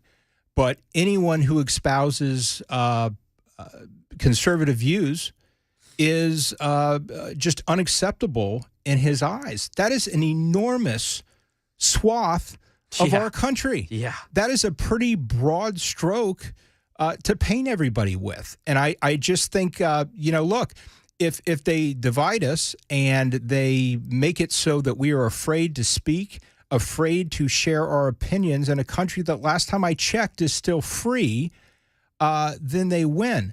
But when 80, 90, 100 million of us say that's enough of this and just say, no, thank you. That's not, you can add any ist to the end of our name that you want to, because that seems to be their playbook. We cannot be intimidated by this. This is a time when people have to stand up for what they believe in and not be in any way intimidated to do so, and know that there are more of us than there are of them. And I think that gets lost when people are watching this media coverage. And, one of the things that Trump did when he got in was he changed all the federal government channels to Fox. Oh, wow. That was a seismic shift for the employees there. So you'd walk through an HHS building or you'd walk through the VA and Fox would be on anywhere and that everywhere. And that never Whereas it used before. to be CNN? Yes. MSNBC? CNN. Just CNN. CNN. That was it. Ugh. And the irony of that is that no one watches CNN. Yeah, nope. It is you could take MSNBC, you could take NBC, ABC, CBS, roll them all into one, and they still don't come close to the ratings of Fox News. So again, to my point, there are more of us than there are of them. And I think that just gets lost in these media cycles. Well, yeah, and I think whatever side of the aisle you're on and whether you love Donald Trump or you can't stand the sight of him, I mean, yesterday it was a sad day for the nation. Again, I don't really care about what your policies are, what you really like or dislike about the man. That was at one point the leader of the nation, and to see him be indicted, see him be arrested, see that go through any leader of our country, that's not a good look for the United States of America. And that's something that everyone should care about. Again, left, right, up, down. I mean, that's something that matters to the nation and how we look across to the rest of the world. And yesterday wasn't a good day for our country. Yeah, and that was really one of the points of my monologue is that if they can do this to a former president of the United States, you do have to ask yourself the question, what prevents them from doing that to you and your family? And I'll give you an example of that. Matt Taibbi was the journalist that leaked the Twitter files. Yep. And last 2 weeks ago, he had the IRS show up at his house. The IRS doesn't show up at your house. And it's clearly just big government intimidating the people saying things that they don't like. I mean, if you get a call on your phone saying it's the IRS, it's usually it's usually one of these scam artists that's trying to get you their credit card. Oh, you owe $20 million in back taxes, and it's so you always view those things with skepticism. And these criminals are getting very sophisticated at the way they handle this, but. This is something where every American has to say, no, we're not going to be intimidated by our own government. And it's just an abuse of power that I think people are infuriated with. And I think they're infuriated with the weaponization of the justice system. This is just patently unfair. Stephen Moore brought up the point that all of us that served, we have always worked under the cloud of an investigation. And I'll tell you one of the things that so impressed me about the president, this guy can walk and chew gum. He's basically been investigated since he came down the escalator in Trump Tower. Yep. And yet he was still able to work day in and day out for the American people. So I hate to say that this is the new normal, but this is the new normal. And this has implications that go far beyond Donald Trump. This is something that they will, again, Bill Maher made the point that if they did what they did yesterday, then that almost assures that the day Biden leaves office that he will be arrested. Yeah. And that charges are going to be brought against him. And that's just not how an American democracy is supposed to work. But we've passed that Rubicon. And there's no going back. So let's say, hypothetical obviously here, but just asking you, Matt, let's say Donald Trump is reelected again. He's the president of the United States again. Do you think a lot of those investigations start to go away and we start to see less of those things? Or do you think that's still going to be there even if he is the president again of the United States? I think it's the new normal. I think it's here to stay. I don't see any way around it. Do you think? Okay, I'm sorry. Now I'm just question crazy. So then, would you say is that whether it's right or wrong, legitimate, illegitimate, relevant, whatever it may be? Do you think it's beneficial to the nation to have a president who's constantly being under investigation? Again, whether it's right or wrong, legitimate, illegitimate, do you think it's beneficial to the nation to have that going on? Or would it be more beneficial to have a guy like Governor Ron DeSantis who's not going to be having that? Or do you think that's the new normal for him too? This is going to be anyone. Well, that was kind of the point that I made last hour. For Governor DeSantis, the idea that somehow if Trump were to go away, things would normalize and it would lower the tension. If he is a conservative, as he says that he is, and as he is governed in Florida, they're going to hate him just as much. Yep. That's a good point. And just a programming note, Bill Haggerty's having some technical difficulties, but we're working to fix it out. If Governor DeSantis runs and governs as a conservative, they will hate him every bit as much. They will investigate him the exact same way because it is a huge threat to the left that conservative policies work. They know they work. They're frustrated by this. And so when you can't beat someone on the policy, you have to work to destroy the person. And so I do think it is a complete fallacy to think that if Ron DeSantis gets the nomination, that they're not going to go after him in the exact same way. It's not so much that they even hate the person, although Donald Trump gives them a lot of ammunition. I'll be the first to say it. Stephen Moore said it. You know, a lot of times working for him, we'd see tweets, we'd see comments, and we'd go, oh. And like for me, I'm having to go up to the Hill and meet with these people. I'd have to meet with Nancy Pelosi. I'd have to meet with Chuck Schumer right after Trump had sent out some awful text. And so these people would yell at me as if I tweeted it. Yeah. And you know, I just have to sit there and take it and be like, oh, thanks, Mr. President. Thank you, sir. That was, I tell you, one of the first meetings we had, one of the things I did with Secretary Azar is we would go in, especially when we lost the House and Senate, and we would meet with all of the leaders that were in the minority that are now in the majority. I spent 2 hours in a meeting with me, Secretary Azar, Nancy Pelosi, and her version of me, her senior advisor. And I think there's a big misperception on her that she is a shark. She is sharp as a tack, and she is very, very smart. I mean, it was probably the most uncomfortable meeting I'd ever sat in with Secretary Azar because he just had eyes, and I was like, let her talk. Just find something that we can agree on. And the other one that I recall was that was worse. Steny Hoyer from Maryland, who was the majority whip at the time. He berated us over Trump for 20 minutes. I thought he was like kind of this nice old guy. How can you work for him? How can you be part of this administration? You should be ashamed of yourselves. Whoa. And we just kind of sat there like deer in the headlights. And then he's like, well, in fairness, it's not you. And then he just totally calmed down, and we had a very collegial meeting. But I encountered firsthand like Trump derangement syndrome. Yeah. I am telling you, folks, it is a real thing. It causes smart, rational people to lose their stuff. And it is not pleasant to be on the receiving I'm sure not. end of that. Well, it's obviously not going away either, that syndrome. It seems like it's growing. No, and the thing is, and I talk about this, the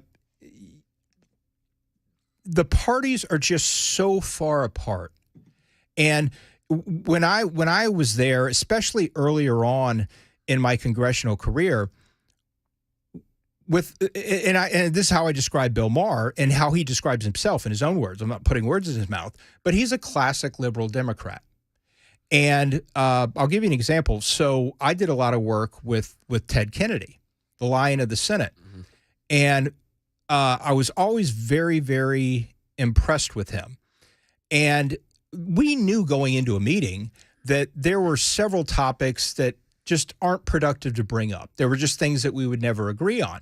But, for example, if we were discussing cancer research, we're all for eliminating cancer. Yeah. So we would come together, we'd figure out a bill that 80% of the country could agree with, and then we'd move forward a bipartisan bill. And what I have seen is in recent days and recent years is we've lost our ability to do that. And people always say, oh, the Republican Party is getting too conservative.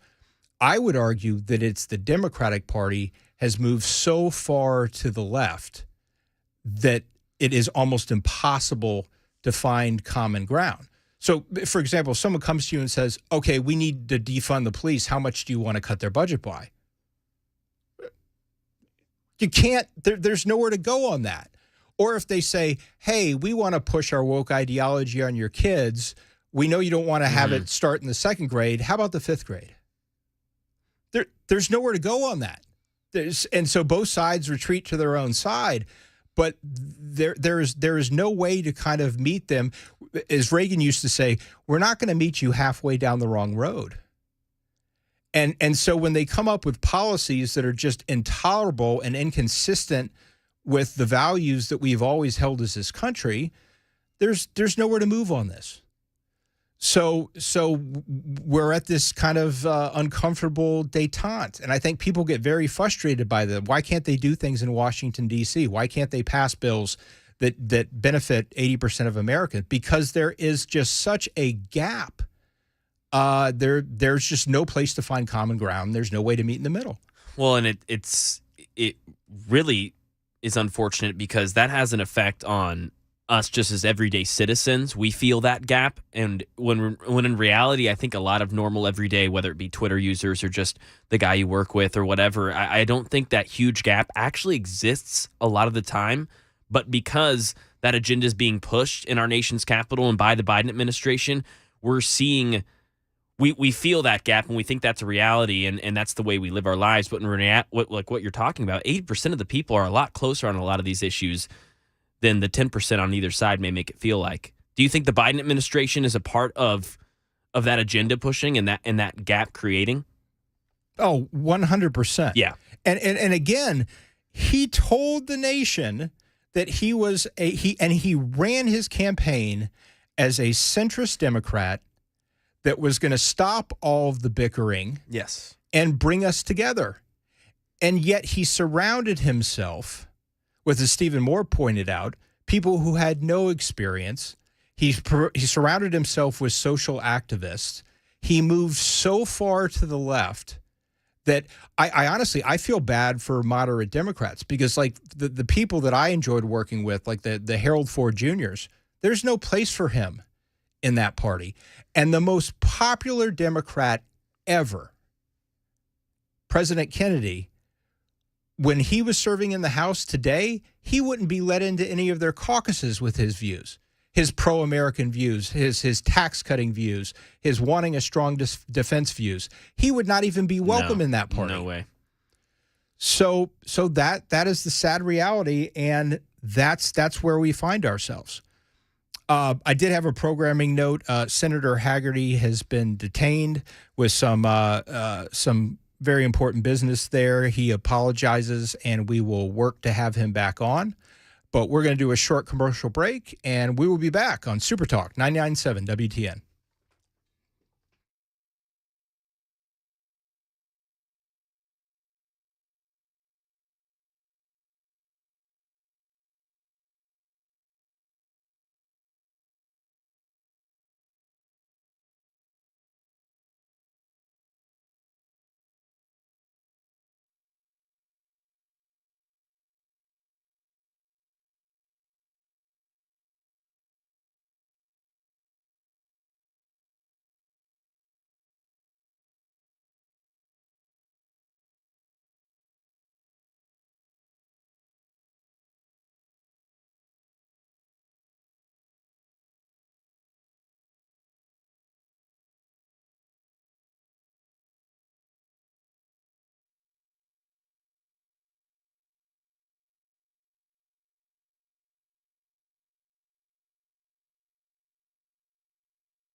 "41-minute traffic delay south of Nashville. This is Rutherford County and Murfreesboro. 24 eastbound down to one lane for road work right there at Church Street. That's a 3-mile backup.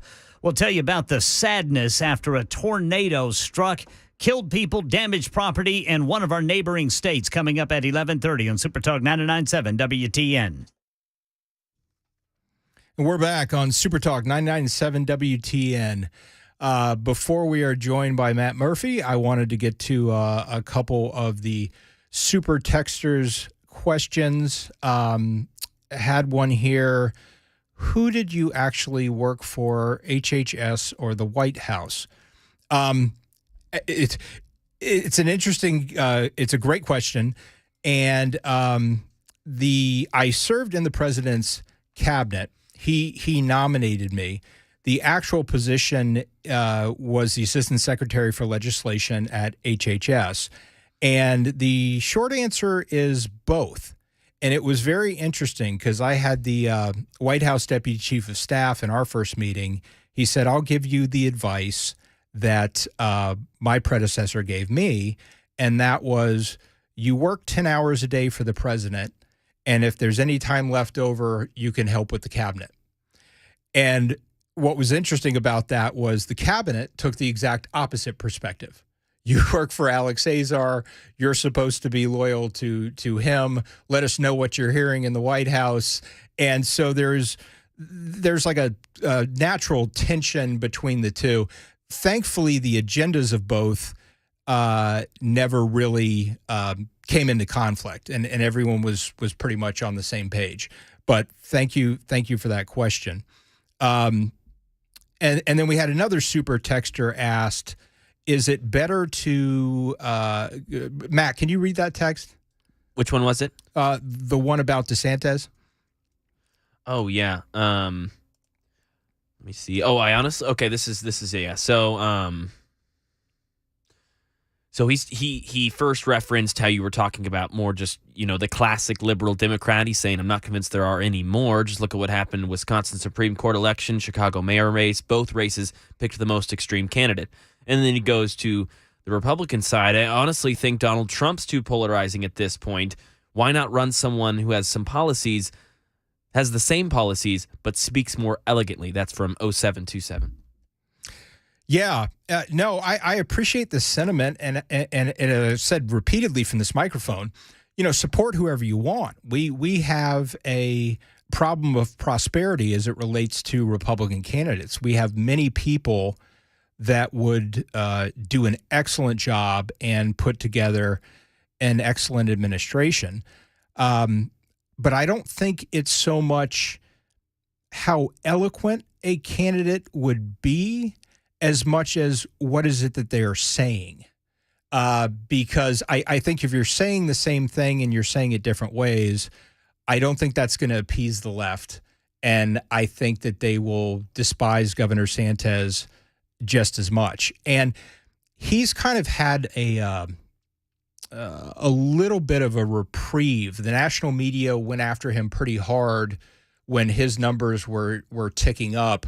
But I think when he, from his perspective, wisely delayed announcing running for the presidency until after the legislation concluded in Florida, that he's got kind of this respite. But I guarantee you his poll numbers start ticking up, and they're going to start going after him exactly the same way. So I'm not sure that how the message is delivered is what offends them. I think it's the message. I think it's the message in general. But it's a great point. And look, Governor DeSantis has done a phenomenal job in my home state of Florida.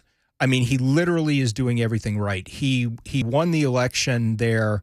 That was like the one piece of good news other than taking back the House from the last time Matt and I were on the air together. But I mean, he won pretty by a good margin, right? Oh, he won big time. That's what I thought. Yeah.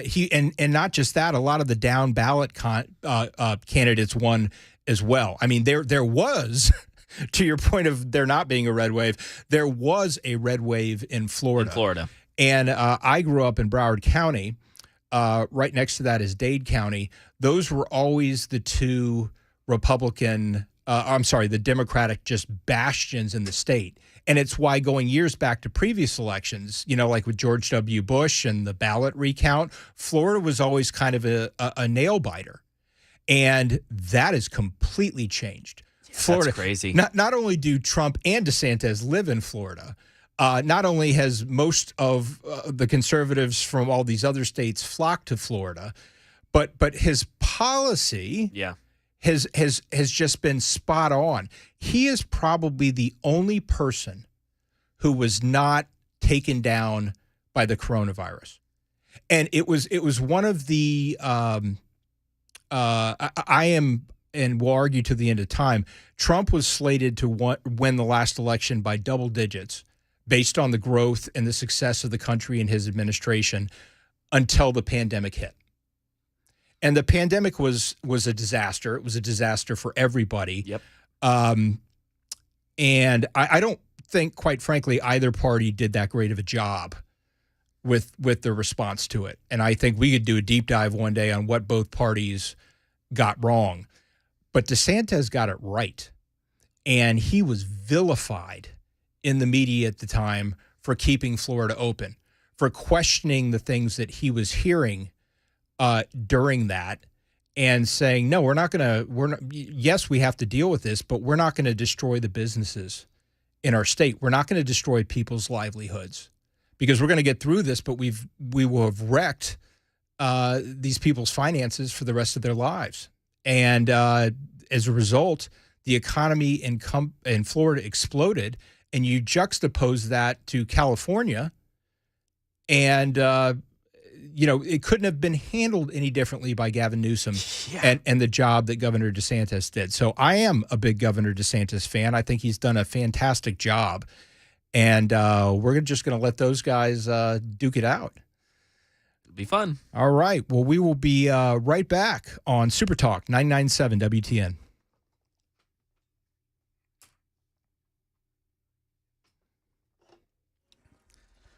I'm Ken Weaver with your top stories. Got a 34-minute delay traffic-wise because 24 eastbound is down to one lane in Murfreesboro for road work.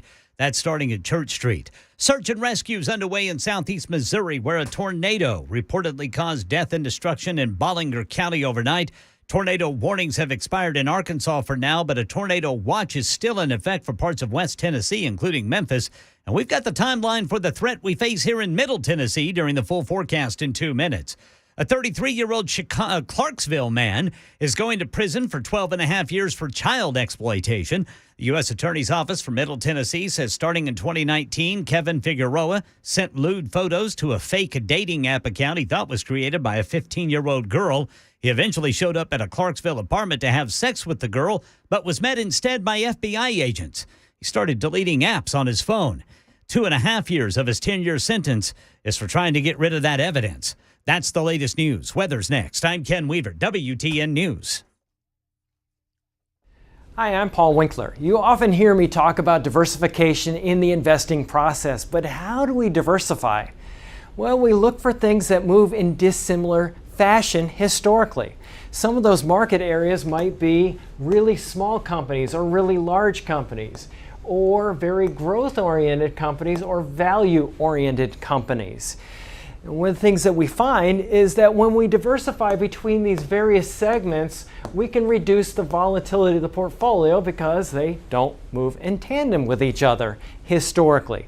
Now, we can do that in U.S. markets, we can do that in international markets, and in emerging markets. And when we can dampen that volatility, we can help get ourselves a little bit of a better outcome as far as knowing what we might likely have in the future or how we can take income from our investment portfolio. Now, we also want to add fixed income or bonds to the mix as well. Now, if we know that we need to do this, what's the best way to do it? Well, one of the things that we often teach is this concept of market efficiency. This won the Nobel Prize in economics as well. And it's the idea that if I'm investing in, let's say, small value stocks, if we look at professional managers and their ability to say, hey, should I have this stock or that one, and picking companies or areas of the market, we find that they typically get lower returns than the market does on its own. They just add expense and they can add a lot of volatility. One of the things we want to avoid is anything that can hurt your returns and increase your risk in the investing process. To learn more about our approach to investing and financial planning, go to paulwinkler.com and set up a free 15-minute phone call or call 615-851-1950.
Welcome back.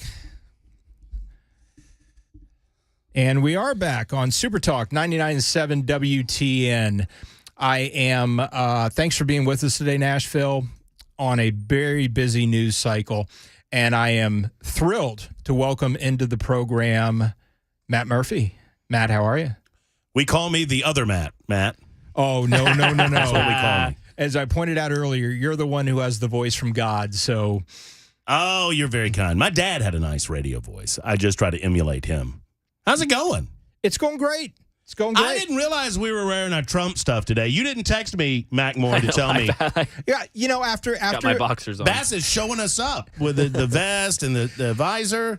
Well, I just think it's kind of a day of solidarity. Whether you support Trump or not, solidarity against the weaponization of our justice system. And I think people are infuriated by it. And I was telling Mac earlier that I almost have to calm down my heart rate.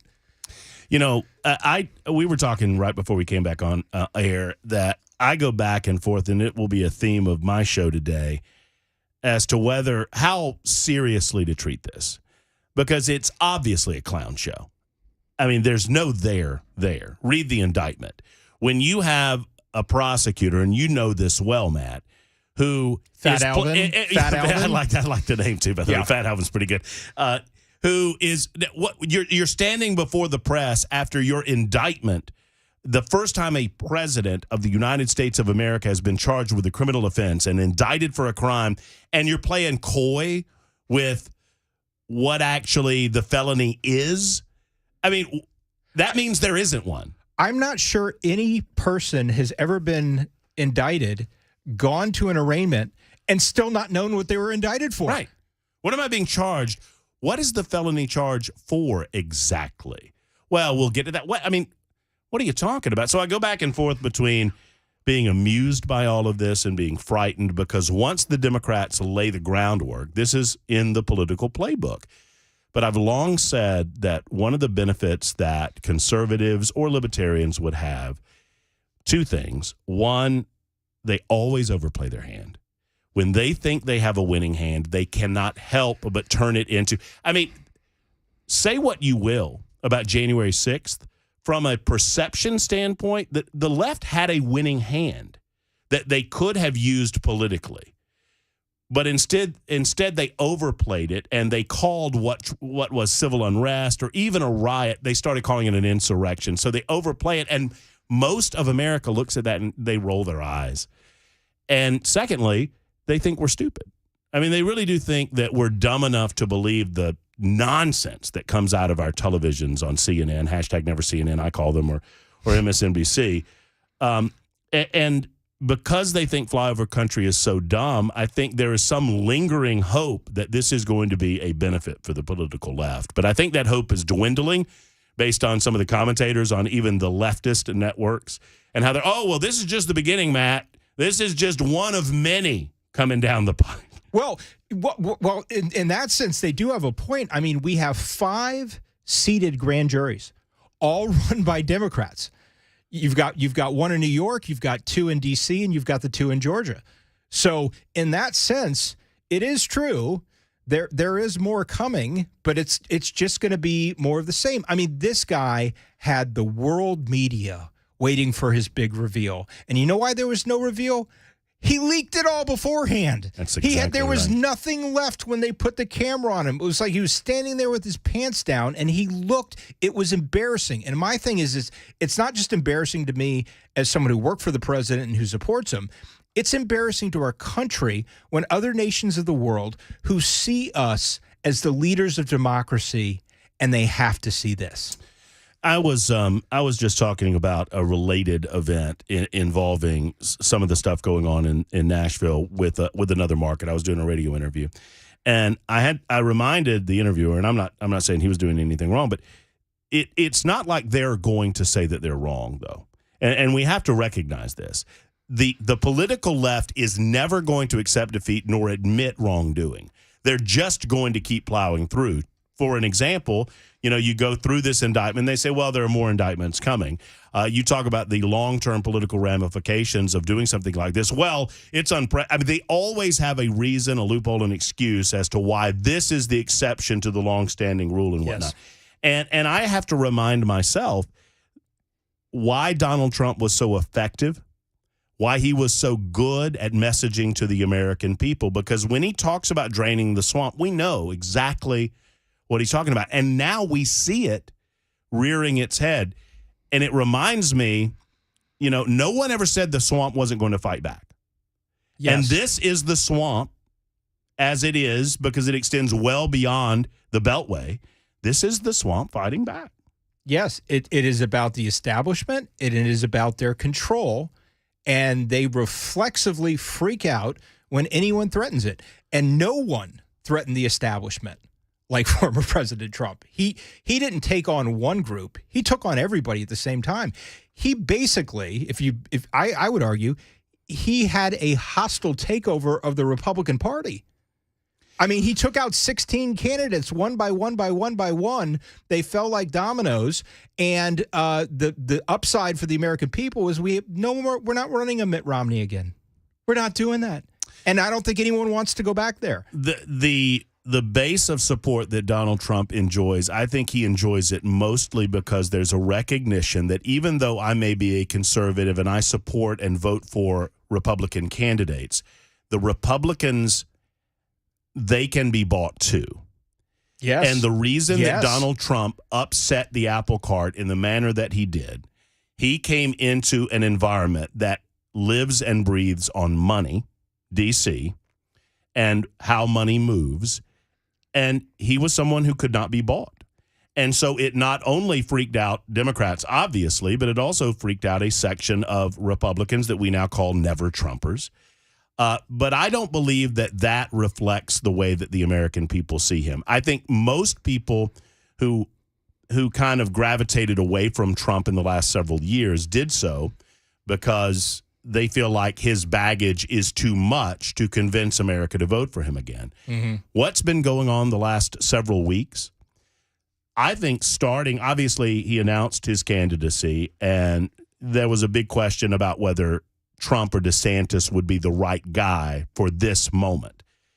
He went to East Palestine, and he reminded me in East Palestine why I loved him so much. And I think he reminded the American people why they loved him so much. He could give one rip about D.C. and the big money boys there. He cares genuinely about the American people. And I was also reminded of this last night, Matt.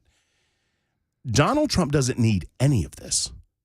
Donald Trump would not be under indictment right now. He would not have been arrested had he merely stood on a stage somewhere some months ago and said, you know what, guys, I'm going to support the Republican cause, but, I'm not going to run again. All he had to do was say he wasn't going to run again. And I defy someone to tell me that any of this would be going on had he made that decision. But he didn't. And he's not doing it for himself, and he's not doing it for his bank accounts. He's taken a tremendous hit with regard to his personal wealth as a result of being president of the United States. He's doing it truly. I guess his detractors would say he's doing it for ego or he's doing it for his own vanity. I say that he's doing it for the country that he loves so much and the people that he does not feel are represented in D.C. anymore. I think that was his initial appeal, and I think you're right. I think the speech last night reminded people of that and the movement that he started. Because when they come after him the way they do with this prosecution, they're not just coming after him.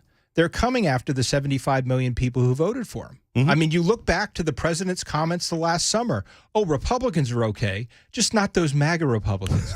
I'm fine with Mitt Romney or Adam Kinzinger or Liz Cheney, but you're a radical. You're an insurrectionist if you support President Trump. Yeah, they're perfectly okay with the Republican wing that they regularly thrash and beat like Mitt Romney, and who are willing to acquiesce to the nips that they make and concessions. So they're fine with the Mitt Romneys of the world because they regularly beat the Mitt Romneys of the world, and they get the Mitt Romneys of the world to agree to much of their party's platforms. I'll give you an example. When he first got to D.C., and he sat down with Speaker Ryan and with Mitch McConnell. He told him his first priority was to build the wall. They had blank faces. They really thought that was just like campaign really rhetoric. That? Yeah. And so the one time that he acquiesced to them, and I think it turned out to be a historic mistake, was they said, no, we got to repeal and replace Obamacare first, because that's what they hired me to do. Chuck Schumer held my nomination for 8 months, so I couldn't even be there for the fight. So I didn't like the fact that they made it first. But they failed to repeal and replace Obamacare. They then passed historic tax reform, which was a huge success that got the economy booming pre-COVID. And then they said they'd get to the wall next. Can you imagine what it would be like today if the first thing they did was build that wall? Amen. I mean, I'm telling you right now, Joe Biden wouldn't have been able to send out construction crews and tear it down, and we wouldn't have had 15 million people walk into the country. Once we built that wall, that would have been it. The border would have been secure, and we wouldn't have to have this conversation or the myriad of problems societally that come with it. The only thing I disagree in what you just said was that Joe Biden wouldn't take construction crews and tear it down, because I don't put anything past them. I really don't. Yeah, I agree. I mean, that would have been some Matt, it's bad enough that there is construction material sitting there rusting, and do you know that we are still paying construction companies under federal contracts to not build the wall? Not work. And the state of Arizona attempts a workaround and starts to use the tractor trailer boxes and double stack them, and the Biden federal government shut them down. I mean, it is unbelievable, the lack of it. I mean, well, and I don't know. Our audience has much attention on the southern border, but you're right. Most of America does not truly realize the destructive nature of the Biden administration with regard to the southern border, because they always have the benefit of the media being in the back for them. And I'll tell you one other significant thing about that issue is, of all the disastrous Biden policy, most of it could be undone in the first 6 months of either a Trump second term or a DeSantis first term. Okay. The one thing that cannot be put back in the bottle is the 15 million people who have walked into our country and disappeared. That's right. Okay. So that is the one thing, in the sense we have lost on that. And I make the point that with all the distraction on Trump, Biden's loving this, because all of his failed policies, from the economy to our energy sector to inflation, they kind of get pushed to the back burner, and they can kind of hide under this. And you even see that now it looks like the Biden administration isn't going to announce their reelect run for a few more months, because they are loving this cycle. Well, and I agree with you wholeheartedly about the individuals that are already here. I've long argued that the ship has sailed largely for the amount of people that have gotten here. If you think it was a bad optic situation when, they had the Trump cages, et cetera, and it was a lot of lies and subterfuge. I had to take care of the children in the separated families. That's HHS. I was literally I was in a cabinet meeting, and Secretary Azar said, "Matt, I hope you don't have plans for the weekend. You're about to inherit 12,000 children." Holy moly. So and you're right. The optics of that was terrible. Newt even criticized us for it. But I do want folks to know the reason that had to be done is you have to ask yourself the question, is someone who comes into our country illegally breaking our law? And Trump came down saying, yes, they are. And we don't put kids in jail with their parents. Sure. We don't do it. But the idea of sending them back. Oh, it's politically unfeasible. It's political suicide. Absolutely. Because of the squishy middle. Yeah. Well, Matt, we look forward to your show coming up. Thanks excited. So much for coming in, booth. Thank you. And we will be back on Supertalk 99.7 WTN.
You know, because you've been there.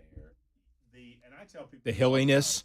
You're exhausted. You do not, as a patron, just you're walking around the course and you're exhausted. You don't understand the difficulty walking that course by looking at it on television. I would change the rules. Not that he'd accept it. I'd let him take a cart. I'd have a vote in the PGA. Can Tiger have a cart? And I guarantee you that.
Matt and I switched seats, and we don't know who should speak first. Because it's technically not my show, Matt Bassett. I defer to the senior Matt. This is your world. I'm just a squirrel trying to get a nut. You and I are both golf fans. Oh, yes. And not that we devolve into any lengthy sports discussion, but during the break, we were talking about the fact that it's Masters Week. Oh, yes. A tradition unlike any other. The Masters on City Eyes. Anyway, I think Tiger Woods has a chance to win it. I think he does. For those of us who watched his ball striking at Riviera, it was as good as it's ever been. And he swings a driver as fast as the young kids. I mean, and it's amazing the arc. I mean, forget the sports aspect of all of this. I love the public relations aspect of it, that he went from being a machine that you either loved or hated. I mean, there was no middle ground with the Woods. I always loved him because I love seeing someone do whatever they do better than anyone else has ever done it. It's like watching Michael Jordan play basketball. Amen. It just is the GOAT. But he was, he had his detractors. Then he had all of his troubles with the affairs and everything, and it just went, a lot of people just turned against the guy. And for him to grow and mature and repair all of that. And I was telling my wife, she's like, she's kind of coming around to him again because she was like, he's dead to her.